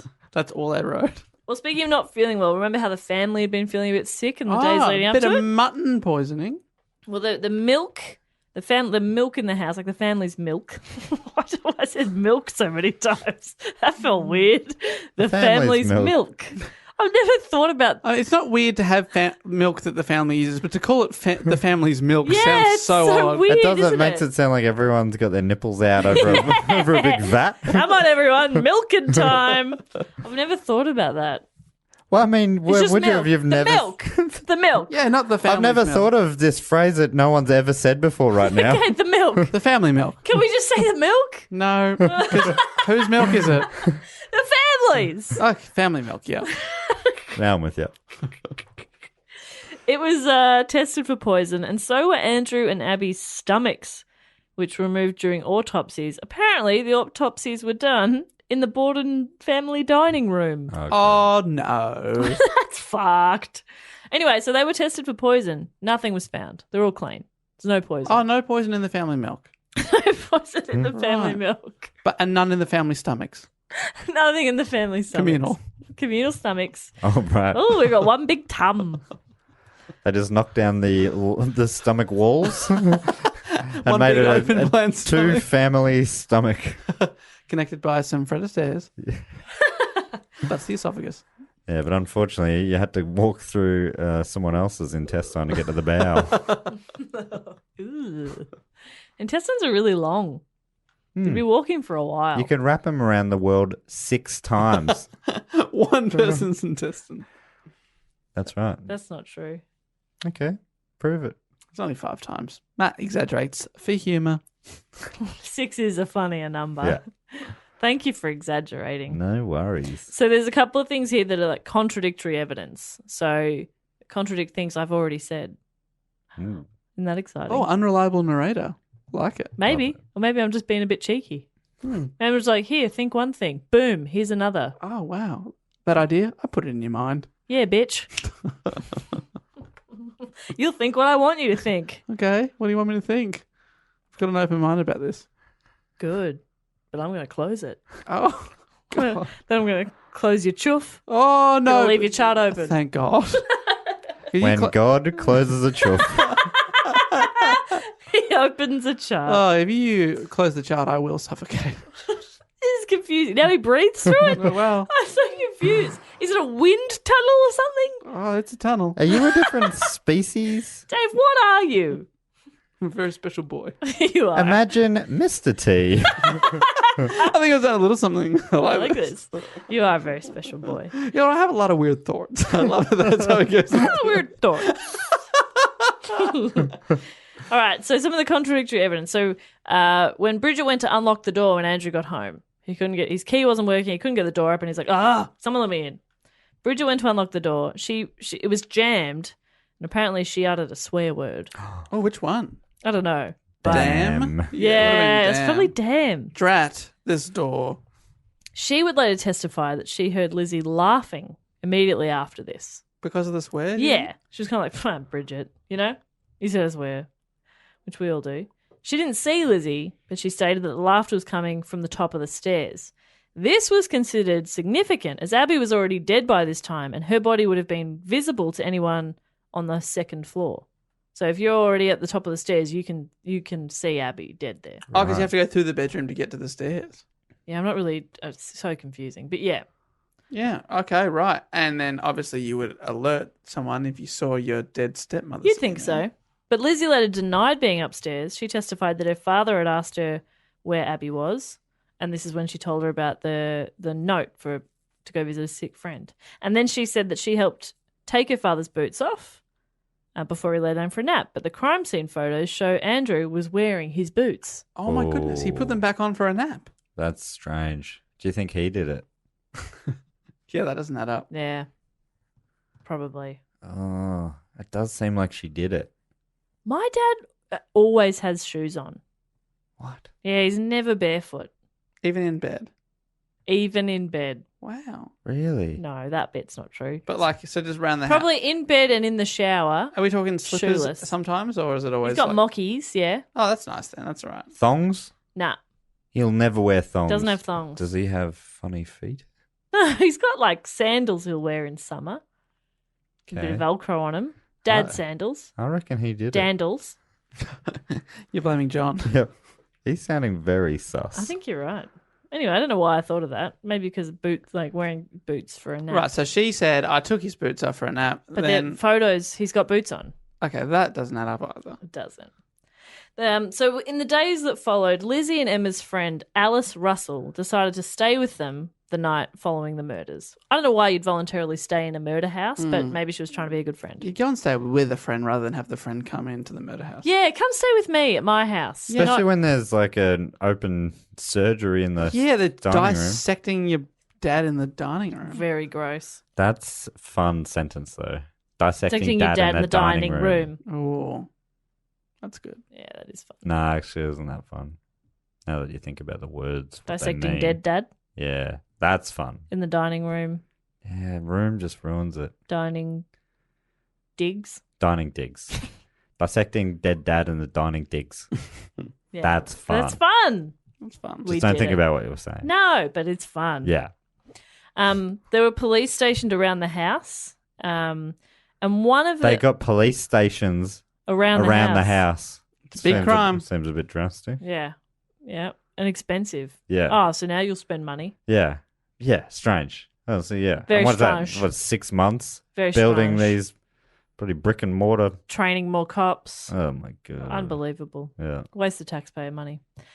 So the police are stationed around the house, and an officer claimed to have seen Lizzie. See, this is another thing where it's like it looks so sus, but it could also be completely innocent. So he claims to have seen Lizzie enter the cellar with Alice, carrying a kerosene lamp and a slop pail. He stated he saw both women exit the cellar, after which Lizzie returned alone. Though he was unable to see what she was doing, he stated it appeared she was bent over the sink. And this is after the crimes, and the police officer saw this. Yeah. Right. But it's like, the way it's written is almost like it's implying She's cleaning? she's cleaning up like evidence. She's And destroying evidence. the maid was in on it. That wasn't the maid. But who That was was the... Alice, the friend. Oh, the friend. The friend's in on it. Maybe. But also, she could have just been cleaning. Just You know? doing chores. Yeah, it's a weird one. I mean, if you saw her, like, she had, like, blood on something, you'd be like, Yeah. that's sus, but... And she was going, ding dong, the witch is dead. They'd be like, oh. Yeah. Did she deny that happened later? Or... No, I mean, she wasn't doing anything wrong there. She was just carrying the going slop about bucket. her day. Yeah. He just thought that was noteworthy. So the next day, their Uncle John left the house and was swarmed by people who had gathered outside the house having heard what happened. Apparently, there was like hundreds of people. Oh. It was huge news. We've talked about this before. Back then, there What was are you just not a doing? lot to do. I'm just going to go down to the murder house, And see just if I can. hang around outside. So odd. Yeah, we're bored. Let's So go to the bored. Bordens. So on the 6th of August, police conducted a more thorough search of the house, inspecting the sisters' clothing and confiscating the broken-handled hatchet head. Broken-handled hatchet head. Yeah, that's fun to say. That evening, a police officer and the mayor visited the Bordens, and Lizzie was informed that she was a suspect in the murders. Did the mayor break it to her? I reckon. Probably. Guys, can I say this one? Feels like something he should do. You're He under comes arrest, out in Lizzie. His robes and everything. He's got the sash. The next morning, Alice entered the kitchen to find Lizzie tearing up a dress. Lizzie explained that she was planning to put it on the fire because it was covered in paint. Red paint. Okay. Dead paint. It was never determined whether or not it was the dress she had been wearing on the day of the murders. Ooh. Weird though, right? But again, if she could, it looks like she's destroying evidence. She could also just be I mean, getting rid of a dress that's covered in paint. there is a chance, but she's been told she's been arrested. I know, but shock. Yeah. Does seem like a weird thing to do. Totally. Oh, this dress has been destroyed by paint, so I'm going to chop it up and burn it. Very odd. Why are you wearing... Yeah, it just seems a bit weird. It's Yeah. I mean, but... Yeah, just very strange. Yeah. An inquest occurred a couple of days later on the 8th of August, and Lizzie appeared and provided her testimony. Apparently, she'd been incredibly nervous in the lead up to the inquest, and so had been dosed up with morphine, which is always a good idea, which could have influenced her behaviour because she was very erratic. She often refused to answer a question, even if the answer would be beneficial to her.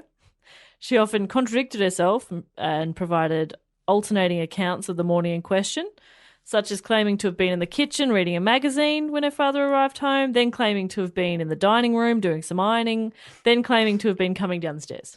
Right, but she was high as a kite. Yeah, she was on a lot Possibly. of morphine. And she also said she wasn't upstairs. Yeah, but now she's saying, I was upstairs. I was just coming down the stairs. But if she had been coming down the stairs, she would have seen Abby. Right.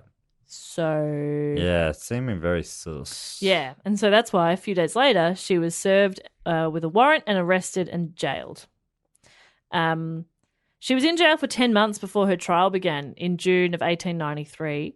5 days before the trial's commencement, on the 1st of June, another axe murder occurred in Fall River, in their town. Gosh. This time, the victim was Bertha Manchester, Oh, what a fantastic name. who was found hacked to death in her kitchen.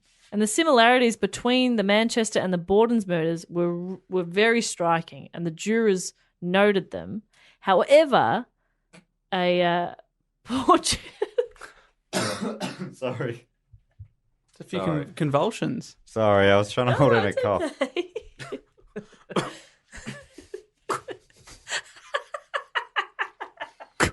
Sorry. I was trying to be less distracting and I made it worse.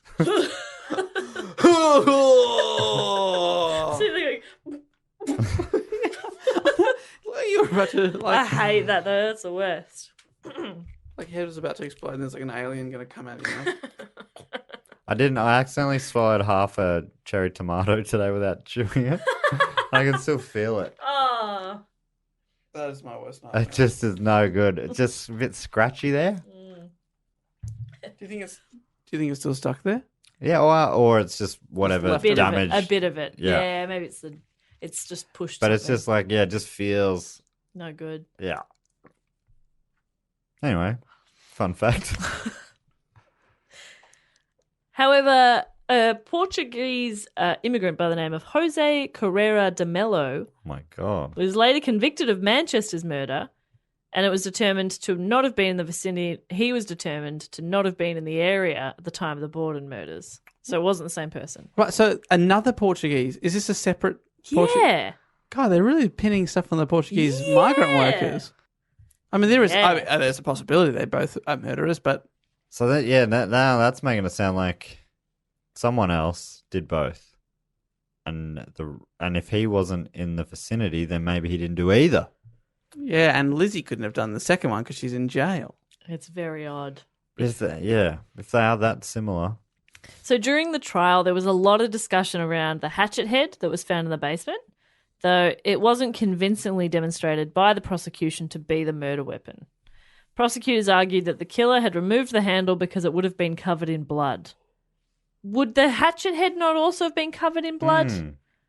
I guess it's easier to clean metal than wood if it got into the wood grain.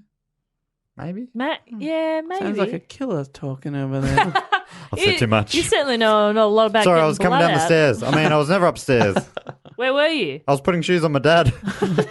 My dead dad. Putting shoes on my dad. Oh, I panicked. I was eating a pear. Pears haven't been invented yet. Oh, no. Pigeon pie. Yeah, I'm just trying to flirt with you now, little pigeon pie. Sorry, officer. Yeah, no, you're right. That was We do not inappropriate. like your attitude. Though no bloody clothing was found at the scene, Alice No testified. bloody clothes. No bloody clothing. Oh, would you bloody believe it? So, yeah, Alice brought up this. She testified and she brought up the story of Lizzie burning the dress on the kitchen stove. During the course of the trial, defense never attempted to challenge this claim. They never were like, no, it was just a dress covered in paint. They just didn't defend it at all. They were like, I don't think defense was very good. I don't think we should bother answering these questions, Lizzie. Don't worry about it. Yep. Can we just wrap it up? Can you get to the end? Can we get to the guilty or whatever, whatever charge it it is? Either or, whatevs. Whatevs. Yeah, got other things to do. Lizzie's whereabouts were also strongly contested. She'd claimed to have been in the barn for 15 to 20 minutes, like we talked about before. Well, there hasn't been a person in that barn for 50 years. Is that I know that's your bit, but... While there hasn't been a person in this here barn for near 75 years. It is a fun bit. Yeah. Oh, Barn definitely works into it well. it does. Good pick up there. But Bridget had said she'd gone upstairs at 10:58 and left Lizzie and her father downstairs. Right? But yet Lizzie called her, because her father was dead, at 11:10. That's like 12 minutes later. So She that didn't have time to go out to the barn, have some hang out for pears, 15 to 20 minutes. then come back and be like, in. oh, Dad's dead? Huh. I was just taking his boots off. Yeah. That's weird. I wasn't expecting that. To be fair, though, I never have a very good idea of like how long I've been doing something. Especially if you're just running around doing 15 Whatever. minutes of nothing much. Yeah. It'd be like, and what were you? Yeah. It would be. It feels like if you're making it up, you'd be like, I left at exactly 11. Yeah. I'd be like, I don't know, around 11ish. I don't know. Yeah, like, and also on those these cop movies that the kids are watching, there's no realism in this bullshit. No, they always like, so where were you on June 26th last year? And then, like, a few minutes later, like, you know, they're like, oh, I was doing this. June 26th. fucking I couldn't knows? tell you what I was doing 2 days ago. Yeah, they'll I'd be like, I repeat assume it. I was at work. Yeah. Oh, then yeah, that was an overcast day. Yeah. Yeah, we got a big delivery that day. Yeah. But Jimmy wasn't in for some reason. I had to unpack the whole load myself.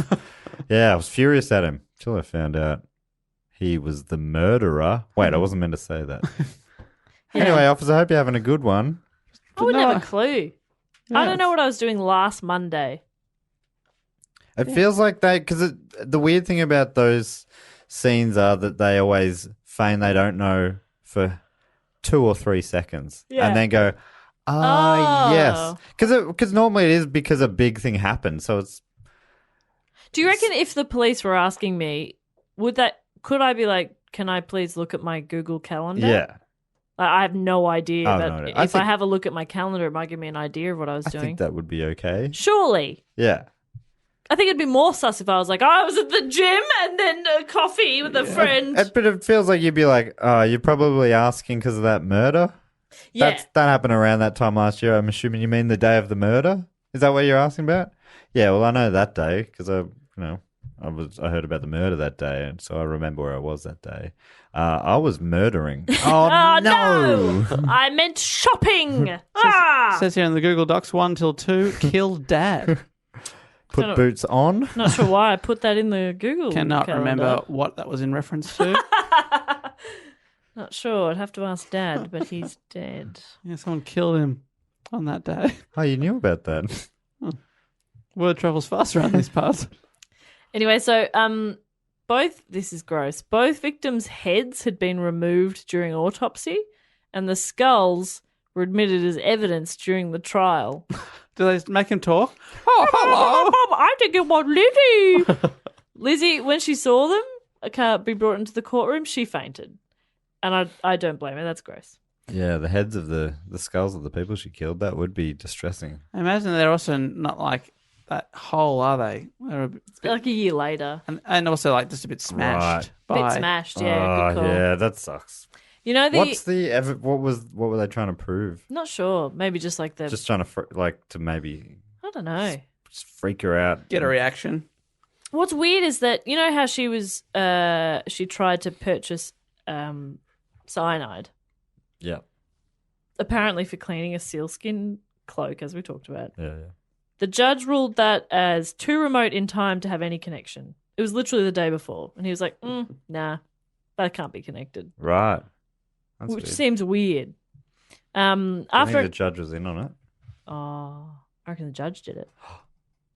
Wait, then you'd want her to go down for it. But that's what you'd want everyone to do. Yeah. Oh, wow. Lax judge.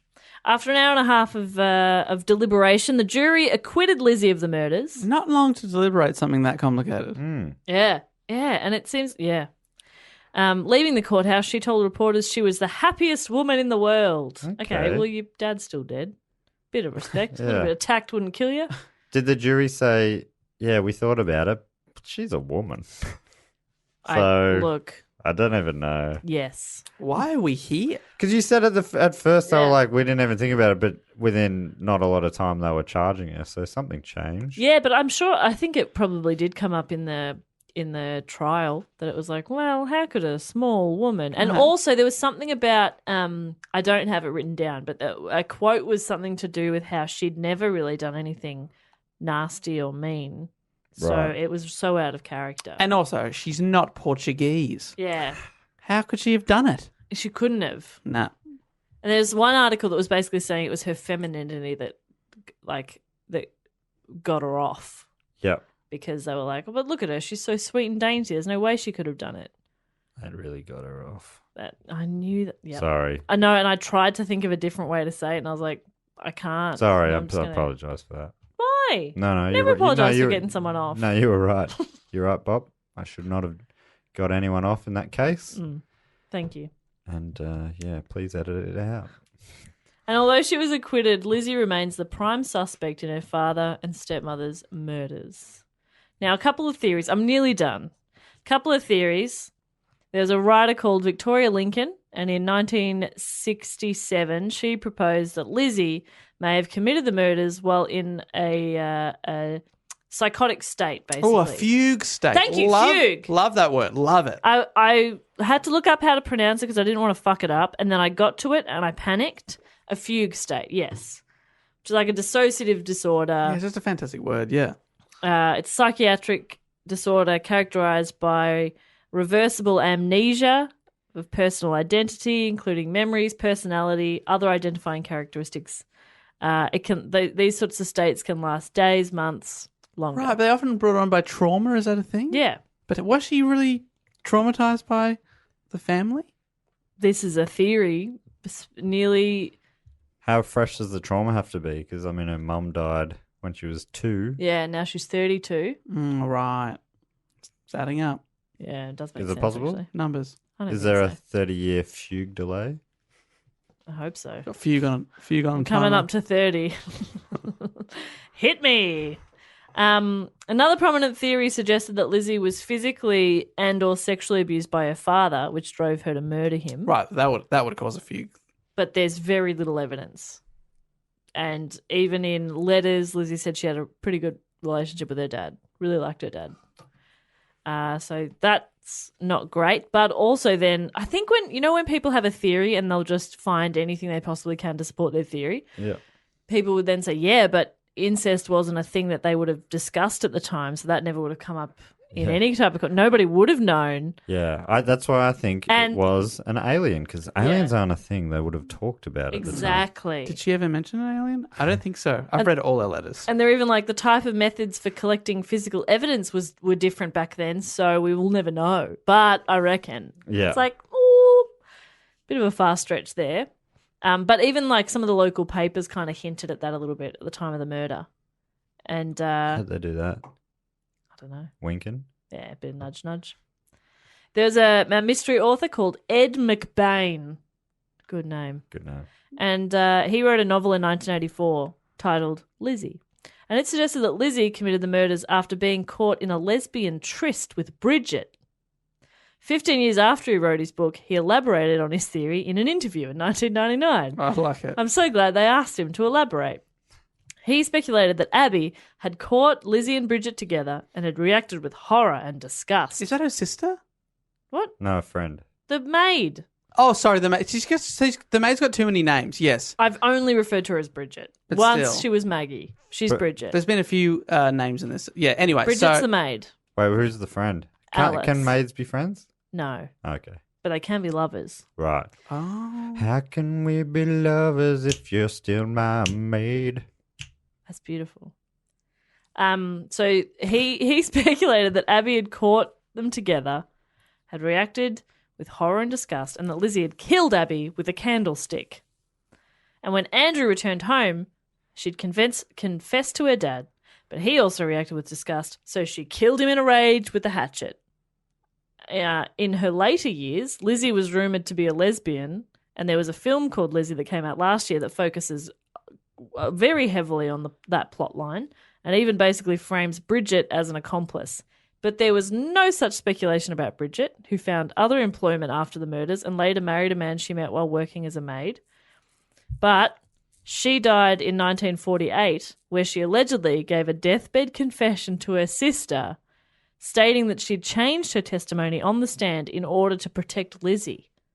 What does that mean? oh. So I don't obviously haven't read his book, but it does seem to be like a man. It's That fan guy fiction. has seen.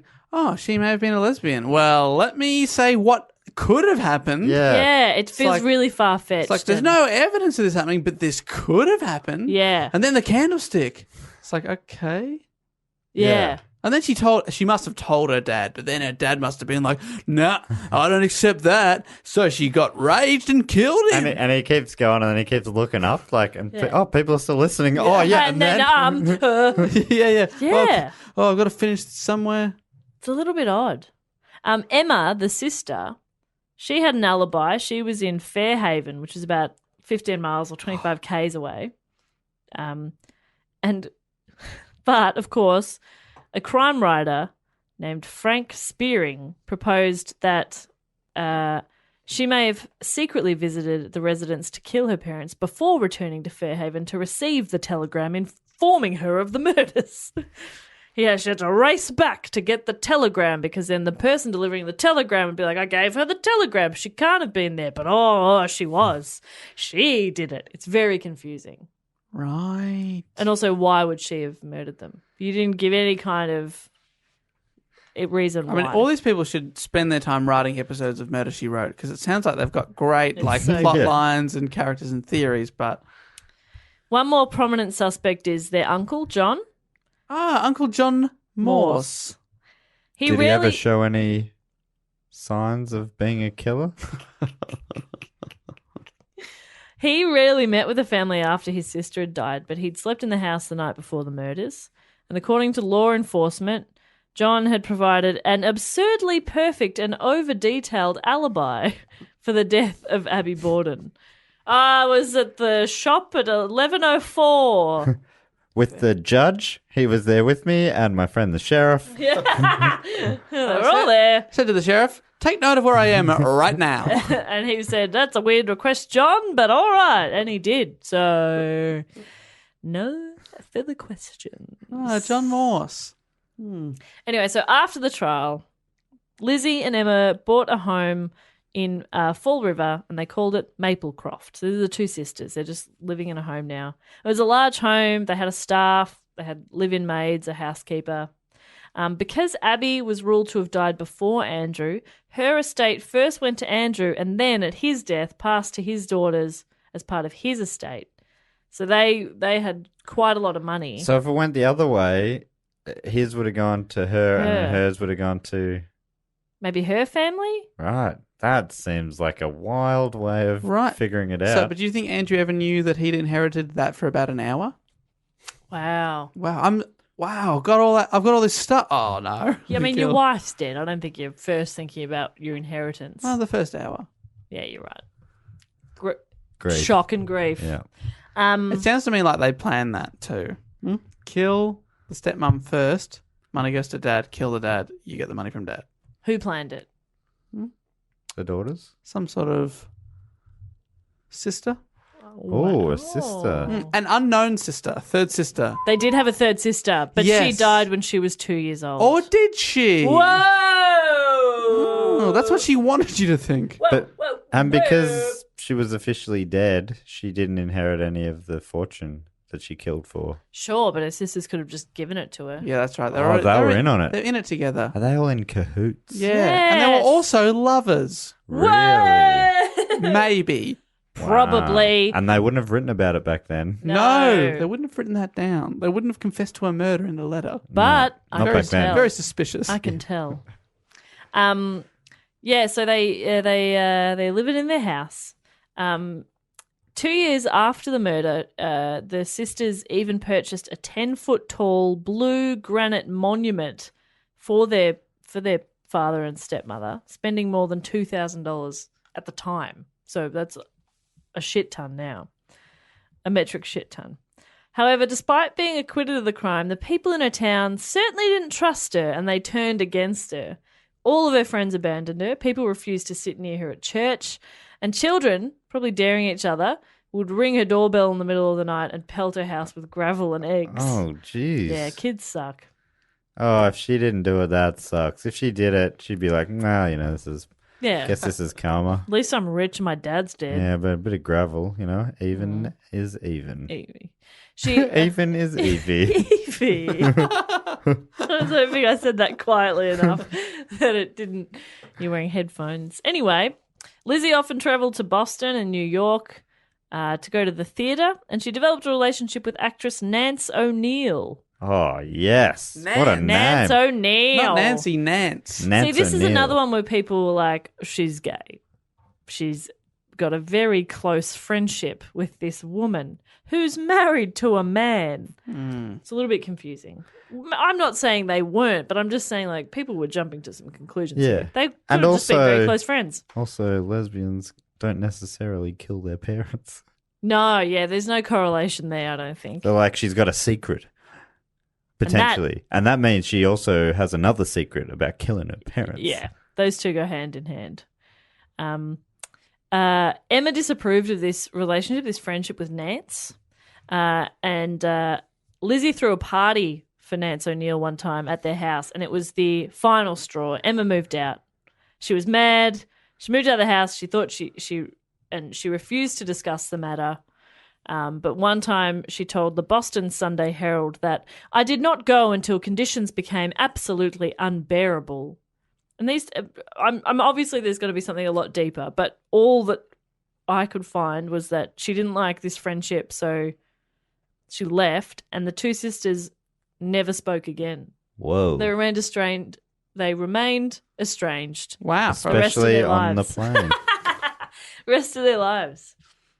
Oh, and by the way, after the murders and after the trial and everything, Lizzie started going by Lisbeth instead, maybe to try and distance herself from the trial. She didn't start calling herself Andrew.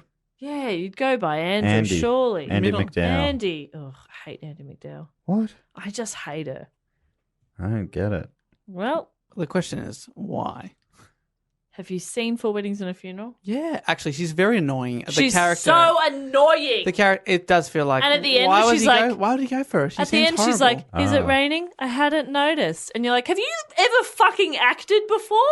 Express with your face, Andy. Jesus." She's in Groundhog Day, though, right? And she's a delight. Great film. It is a great film. Anyway, guys, I'm so close to finished. Lisbeth was ill in her last years following the removal of her gallbladder, and she died of pneumonia on the 1st of June 1927 in her hometown of Fall River. She stayed there the whole time. Even though I would've the whole moved. town turned on Yeah, her, she would've. stayed there. You're quite wealthy. You'd move. You can go anywhere. Funeral details weren't published and very few people attended. One article I read was like, she got the last laugh because no one was invited. And I was like, I don't think anybody wanted to go. Anyway. That's a big laugh, isn't it? Yeah. Haha, take that. Don't come to my funeral, you Yeah. dogs. Died It's alone. like, all right. Ha. Yeah, good. We didn't want to. 9 days later, Emma died of chronic kidney disease at the age of 76 in a nursing home in Newmarket in New Hampshire, about 2 hours away from Fall River. So two sisters haven't spoken to each other for a very long time, die within 9 days of each other. Sounds It suspicious. does a bit. Neither sister had ever married, and they were buried side by side in the family plot at Oak Grove Cemetery in their hometown of Fall River. And at the time of her death, Lisbeth was worth over $250,000, which is equivalent of $4.8 million by today's money. She owned a house on the corner of French Street and Belmont Street. She had several office buildings, shares in several utilities. She had 2 cars and a large amount of jewelry. That's my kind of lady. She left $30,000, so the equivalent of $580,000, to the Fall River Animal Rescue League, $500 or $10,000 by today, in a trust for perpetual care of her father's grave. Guilt, maybe? Or love. So closely entwined, the two. Yeah. Her closest friend and a cousin each received $6,000 as well, which is $116,000. And just finally, she's been depicted in literature, music, film, theatre, television, you name it. In 2014, Lifetime produced Lizzie Borden Took an Axe, a speculative television film with Christina Ricci playing Lizzie Borden, which was followed by the Lizzie Borden Chronicles, which was a limited series and sequel to the television film, which presents a fictional account of Lizzie's life after the trial. Fun. There was also a film last year in 2018. Kristen Stewart plays Bridget, the Irish maid. Her accent's quite bad based on the trailer. Right. To be sure. To be sure. But the most important depiction of Lizzie was when Maddie Ziegler from Dance Mums and Sia's music videos performed an interpretive piece wielding an axe and wearing blood-soaked clothing. Wow. It's really something. It goes for way too long. You think it's blood-soaked, but it's actually paint. Probably. She was a child, so that's fair. But that brings me to the end of my report on Lizzie Borden. Thank you so much. Thank you so much. What a wild ride. Bit of a roller coaster, isn't it? Yeah. I mean, it's so hard to say, but did she do it? Well, yeah. I mean, I'm in no real position to say because I wasn't there. I was on business in France. But it does seem like she did, but who bloody knows, right? But the timeline also doesn't really add up all that well. Like, other people were home when Abby was killed. Right. Well, Bridget would have been there Surely too. there would have been some noise. Yeah, it just seems like everyone knew. Maybe everyone hated them. They were all assholes. And then I'm doing the fan fiction that everyone else is doing. Yeah. They're all in And on maybe- it together. But then the one report said that that Abby was struck from behind. Others said she would have been facing her killer, so maybe she would have yelled. I assumed Bridget was home, so was Lizzie. So if Lizzie had done it, Bridget must have heard something, or you wouldn't be like, where's Abby? She's been gone for a while. Visiting a sick friend. And that also that's a pretty sus sort of thing. Oh, Yeah. she went and saw. But She got a note. But then the note was never found. Right, because it didn't exist. It's so odd. So I don't know. Maybe she did. Yeah, it sucks. It's a super sad story either way. True. Imagine you didn't do it, and that's just, ugh. But imagine you did do it. And you Ugh. got away with it, and you got money out of it. Yeah, got away with it, but I mean, how do you really get away with stuff like that? Oh, that's beautiful. I feel like, well, I mean, yeah, it just feels like you would feel awful forever. Yeah. You know what? You'd hope so. Yes. But yeah, that is the end of the report. Thank you so much, Jess Bob Perkins. Pleasure. Great job. That was a fun one to research. Right. So well voted, Patreon. They always seem to pick a good one. They nail it. So good. There's wily coyotes out there They are in bloody Patreon land. They are bloody good. That brings us to a fantastic segment of the show. It is the fact, quote, or question segment. And Jess, you explained this beautifully. Fact, quote, or questions, where one of our Patreon supporters asks us a question, gives us a fact, or tells us a quote.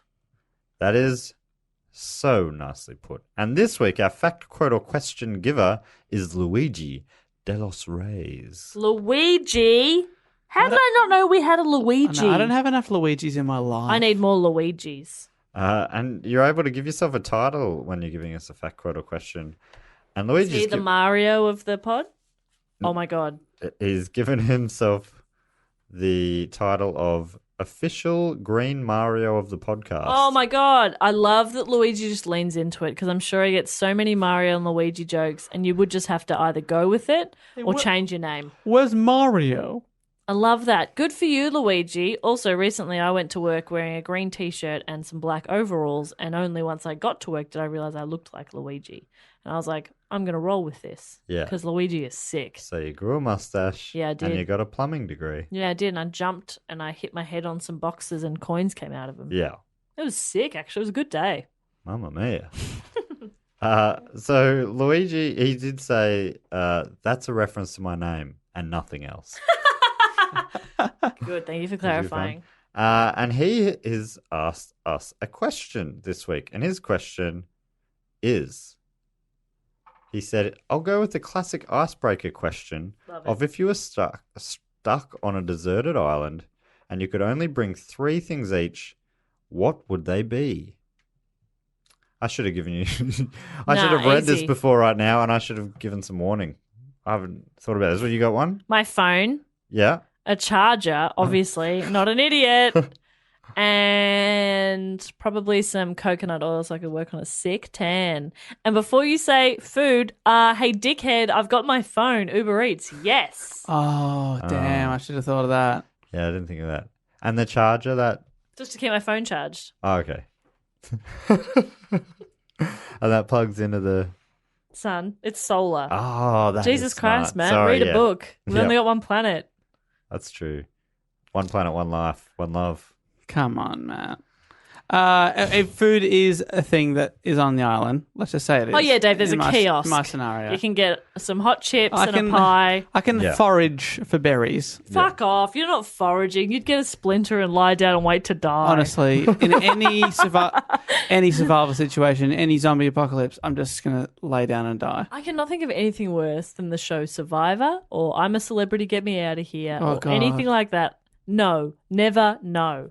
I don't care how much money you're going to give to charity, producers of that show. I will just give money to charity and not go out there. Ugh. Yuck. I don't like leaving my house on a hot day or a cold day. Sorry, this is Dave's turn. I would take. I would have a piano. Why?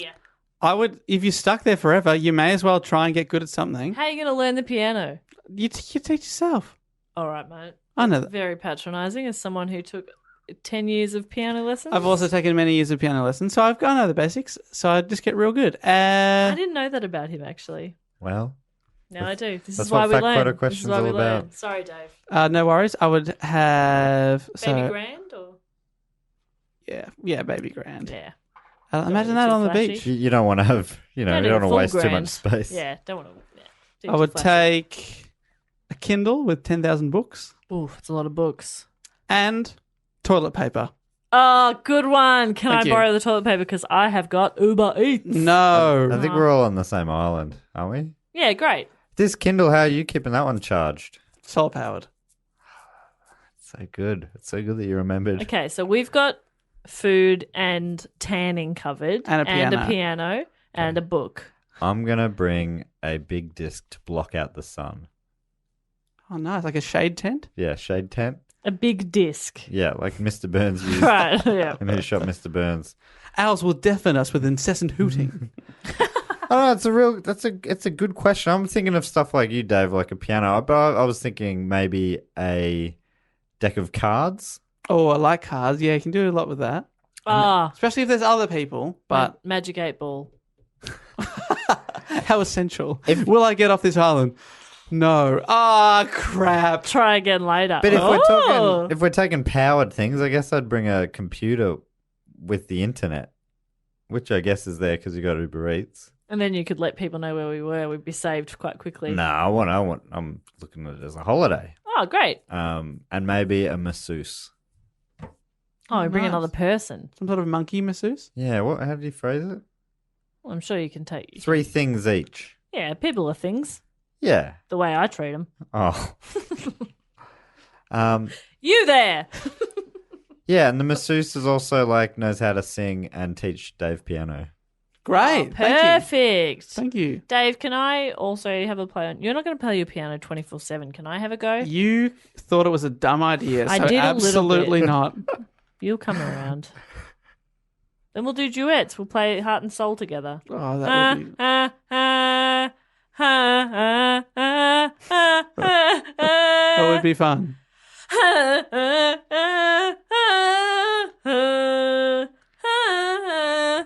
And I'll be doing the bum ba dum bum bum ba dum bum ba da bum ba da. It'll be real cute. I'd do it. And I'll bop No, along. you're not. You're out. Oh, I was just going to be the audience. All right. Yeah, I think that's fun. Let's do it. Let's go to this island. Because on my computer, I can. I've just made that deck of cards useless because you can play all card games online. True, but we can also look up YouTube tutorials on how to play songs. Oh, great. The We can computer look up does... the tabs for things. I know we've got a phone and a Kindle, but a computer does feel like a bit of a cop-out. Yeah. Come on, mate. Sadly. Look, I don't want... I just wanted to I take didn't want to some- say, but you're a fucking prick. I just wanted to take some photos when I'm got my new tan. Yeah, I've for probably lost God's heaps of sake. weight from starving. For God's sake. Well, okay, no fair. I wouldn't have gone with a computer until you both had unlimited powered appliances. From the sun. From the sun. I mean, it's not unlimited. We're stuffed on an overcast day, aren't we? In 3 billion years, we will not be able to use that and sun you know what anymore, iPhones so... are like? They bloody fucking a year and a bit, and they're on the fritz. Yeah, you're going to have to get a new one. And then where am I going to get a new one? Okay, I'm bringing with me an Apple store. Come on, mate. Oh, that's the good. kiosk. I think the kiosk is an authorized dealer. Oh, it's a shopping centre. But a reseller. It's got everything. Yeah. It's got a Target. It's Chadston. I'm bringing Chadston with me. The fashion capital. I Of think we're course. just trapped at Chadston. Yeah, but I don't have to pay for food at the food court. That's great. Yeah. Oh, do we get a staff discount? Do we get jobs there? Oh, yeah. Then we'd be fine. We Sweet. could probably have shelter there too. They're actually building a hotel at Chadston. So, yeah, we'd be fine, actually. There you go. I'm bringing one thing. I'm bringing Chadston, the fashion capital. You're welcome. Saved your life. Thanks for saving my life. I was going to say thank me later, but then you thanked me. So, Oh, sorry.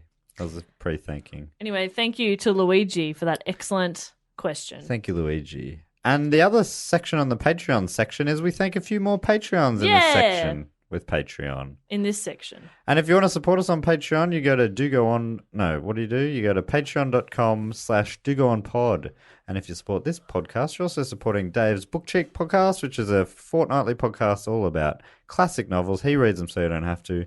And also another podcast called Primates, which is about primates in popular culture. And it's a lot of fun. A couple of fun pods. So good. I did it was about a month ago now. I did a mini Do Go On report about a monkey who took a selfie. Yeah. And ended up causing a court case. Fun. Wild. Does it get more fun than that? Nope. No. Nope. It doesn't. Dave, would you mind thanking a few of our patrons? And Yes. you What are we normally- going to do? All right, I'll give it a go. So this time we're gonna.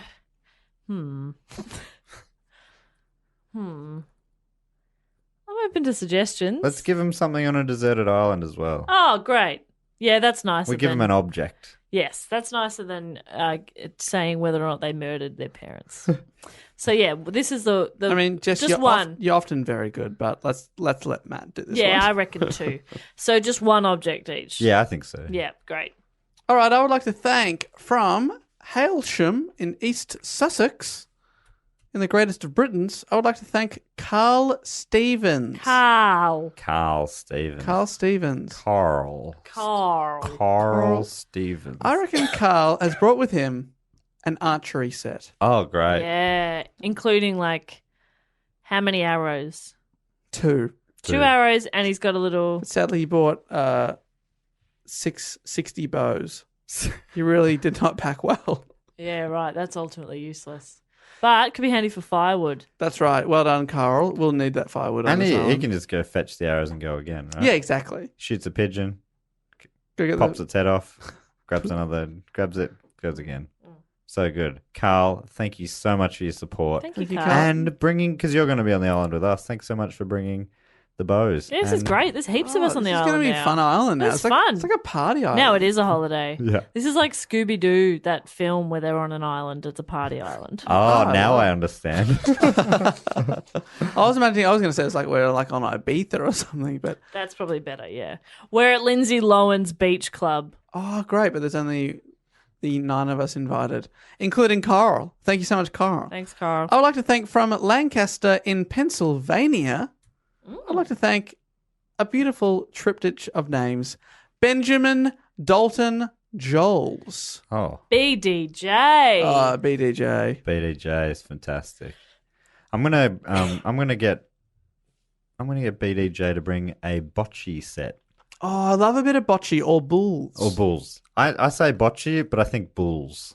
If you know what I mean? Are you familiar with this game? No. For anyone who's not familiar, including Jess, it's when you throw out a target, which is a small ball, usually called a jack or a Jill, and then you have a series of metal-weighted balls, and you have to throw them, and the closest to the jack wins. Oh, I know what bocce is. I thought maybe Bulls was a different game. No, very similar. So it's basically throwing lawn bowls, right? Yeah, yeah. And you can play it kind of anywhere. Yeah, I thought on the cool. beach would be fun. You can throw those heavy balls up, and they just like smush down into the sand. Yeah. That'd be good fun. I love the smush. Thanks so much for bringing a leisurely game along, BDJ. Yeah. Appreciate that. It's always BDJ. fun when someone brings out like a hacky sack or something when you're out, and you're like, oh, I didn't even think about that, but cool, thanks. It's great when people think of really practical things to keep us alive on the island, but Uber Eats. also it's like it can't be all practical. Yeah, I mean, we've got our entertainment officer, Benjamin Dalton Joles, right here. that's yeah, right. We're fine. We've Thanks got for our the hunter, botch. Carl Stevens. And we also have from Bremerton in Washington State, it's Alexander Nyangli. Sorry, you backed away from the mic on the surname there. Alexander. Why did I jump in here? Alexander. G and N, like Nat, right? It's a silent G. So I'm going to say Alexander Nagy. Nyegi. Nyegi. Nyegi. Like gnocchi. So for people at home, it's Gnegi. So I love when people's names don't have a vowel. Alex said, "Gnegi." Nyegi. I'm sure he's gotten Gnegi before. Yeah, I'm sure. It's probably very annoying. But Sorry, thank you, There's a Alex. vowel right in the middle there, but I'd love to buy a couple more if I could. And I think he's brought Gnegi. with him a home viewer's version of Wheel of Fortune. Great. Yeah. Top dollar. Top dollar. He won it by going on the show once, and it's his prized possession, so he's brought it with him. That's great. Do you ever watch it? The show Wheel of Fortune? No, The crowd would see it. So they'd spin the wheel, and this might only have been in the 90s when I would have seen it. Obviously, as a kid, during the day, they'd spin the wheel, and then people in the audience would be yelling out, "Top dollar, top dollar!" every spin. Yeah, No, wow. That's annoying. it was real weird. Top dollar. Just like the funny uncles in the crowd, I guess. But it's going to be a lot of fun yelling that on the beach when we're playing. Top Yeah, dollar. that is I wonder gonna if be that fun. was the American version has the same. Probably. Top dollar. We get everything. Top we get everything. dollar. All our great cultural stuff comes from over there. Our cultural stuff. Yeah, I'm a linguist. I'd also love to thank from Chicago, Illinois, Charlie Habar or Habert. Wait, I know, which one's the one? English pronouncing's weird and Americans just do it phonetically, right? That's how it normally goes. Habert. You're thinking. Habert. I reckon Americans would say Habert and Brits would say Haber. Habit. Habert. It's a great name. Thank you, Charlie. And Charlie. Jess, what has Charlie brought along with him? Charlie has brought with him enough pairs of comfortable shoes for all of us Oh, And that's all our nice. dads. and our dads. Our dads aren't with us, but if we ever get off the island, got a present for Dad. Has he got like a full shoe shop with him? No. Just enough for us. Is that one pair each or? No, enough to last us. So he's got extras for us, Well, but we he's can clearly- only have them when we've destroyed the other ones. We really worn them He's down. clearly just brought everyone a pair of the boots that I'm wearing now that I've been wearing nearly every day for 8 years. RMs? RM Williams, baby. Yes, but he also can replace the soles if we need them. My old man's an RM man as well. He'll replaces. He's got a pair that he's worn for a couple of decades, I reckon. Has had to replace the soles a couple of times, but they I've done this. I've done the heel. Heel a few times so far. Yeah, Dave's got a high heel added to give Right. him Oh, some of height. course. I do have So, a little heel, little cute. Charlie, that is a more practical one, but also Charlie. so helpful. Oh, Not I going mean, barefoot. I mean, everyone's loving you. yeah, Yeah. big time. And they're cool shoes. Like we're all in like Nikes, you know? Oh Ah. wow, we're sponsored on this We trip. look sick. Nice, We look fucking cool. wow. Hell I mean, yeah. we're dying, but we look cool we as look shit. good in our air pumps or whatever they're called. Playing the Yeah. piano, dying Yeah. of starvation. Playing with some. No, I'm not dying of starvation. I got Uber Eats. What do you want? We're playing what do you want? Coles. It's spinning around on the map. What do I you don't want? know if What do they you know how want to. to eat? What do you want to eat? Could I please get? I'd love to get maybe some Indian, maybe a kofta, Yep, with a garlic naan. absolutely, no problem. Oh, that'd be Done. great. It's on its way. Dave, what do you want? Can I have an Indian kofta with a plain naan? Yeah, absolutely, of course. Thanks. It's on its way. Charlie, what do you want? Some sort of Tweet me. I'll get it for you. All right, it's not hard. Okay. right, nice. Can I thank some people? Yes, please. I would like to thank from Phoenix, Arizona. The round mound of rebound town. Nice. He's in Phoenix. Well, he played for the Phoenix Suns. Oh, cool. I'd like to thank Victoria Kodak. Oh, yes. Kodak. Victoria Kodak is a very nice name. That's a great name. Put that She in a has novel. brought us all disposable cameras. Oh, thank But you. you already brought a camera. My phone. Yeah. It's not disposable, is it? She's been waiting for a year to have her name read out. She's like, please don't do a camera thing. Oh Please yeah, don't you're do a right. camera Sorry, thing." Victoria. But right. also, that's a great name. What Can- brand of disposable cameras has she brought? Olympus. Nice. Nice. Great to be sponsored by Nike and Olympus. Sorry, Victoria, if you were sick of that. But also, lean into it like Luigi. It's fine. Go with it. It's cool. It's better than fine. It's we amazing. we can't. Are they waterproof? Those waterproof. Oh disposable yeah, we got cameras? some really great photos of us like snorkeling. That's fun. Yeah. There'll be listeners who don't know what disposable camera means because they're Oh, they're so young. yeah. Oh. It's been quite a while since anyone needed. Yeah, I haven't had one since primary school. Yeah. And I'm 28. Yeah, you're old. Fuck. You're old AF compared to some of the 3 and Youths. 4-year-old listeners. Yeah. We value their feedback, though. Yeah. It's all written in crayon, but it's very cute. Yeah. Finally, I'd like to also thank from Arundel in Queensland, Oh, back home. Bonnie Dixon. Oh my gosh. Country Bonnie singer Dixon. superstar Bonnie Dixon, I assume. Oh, right. Sounds like it, right? Definitely. Bonnie Dixon. And Bonnie has brought A fiddle. a fiddle. Wow, that's better than mine. We've almost got a whole band. Why? What were you going to say? The Matrix on DVD. What are we going to watch it I on? just love it. Everyone's my like, laptop, I all right, guess." what do we got? Everyone. Oh, I've got archery. Oh, I've got bulls. Like, oh, okay. I've got the Matrix on DVD. It just made me laugh. Does your laptop, did you also bring an external disk drive? No. Yeah, so we can't even watch it. But I do have access to Netflix and So, but like, what do we can just use Bonnie's DVD cover as a Frisbee. plate. Frisbee on no, the use beach. it to Frisbee. signal planes. Oh yeah. Oh, Bonnie! Actually saves the day after all. And then Oh. and on the helicopter home, she's playing her fiddle in a very celebratory I style. feel like a real dick. Yeah. That'll There's teach a lesson me. in this somewhere. Just can't figure out what it is. Nah, I don't know. Sorry about not judging a DVD cover. No, that can't be it. Hmm.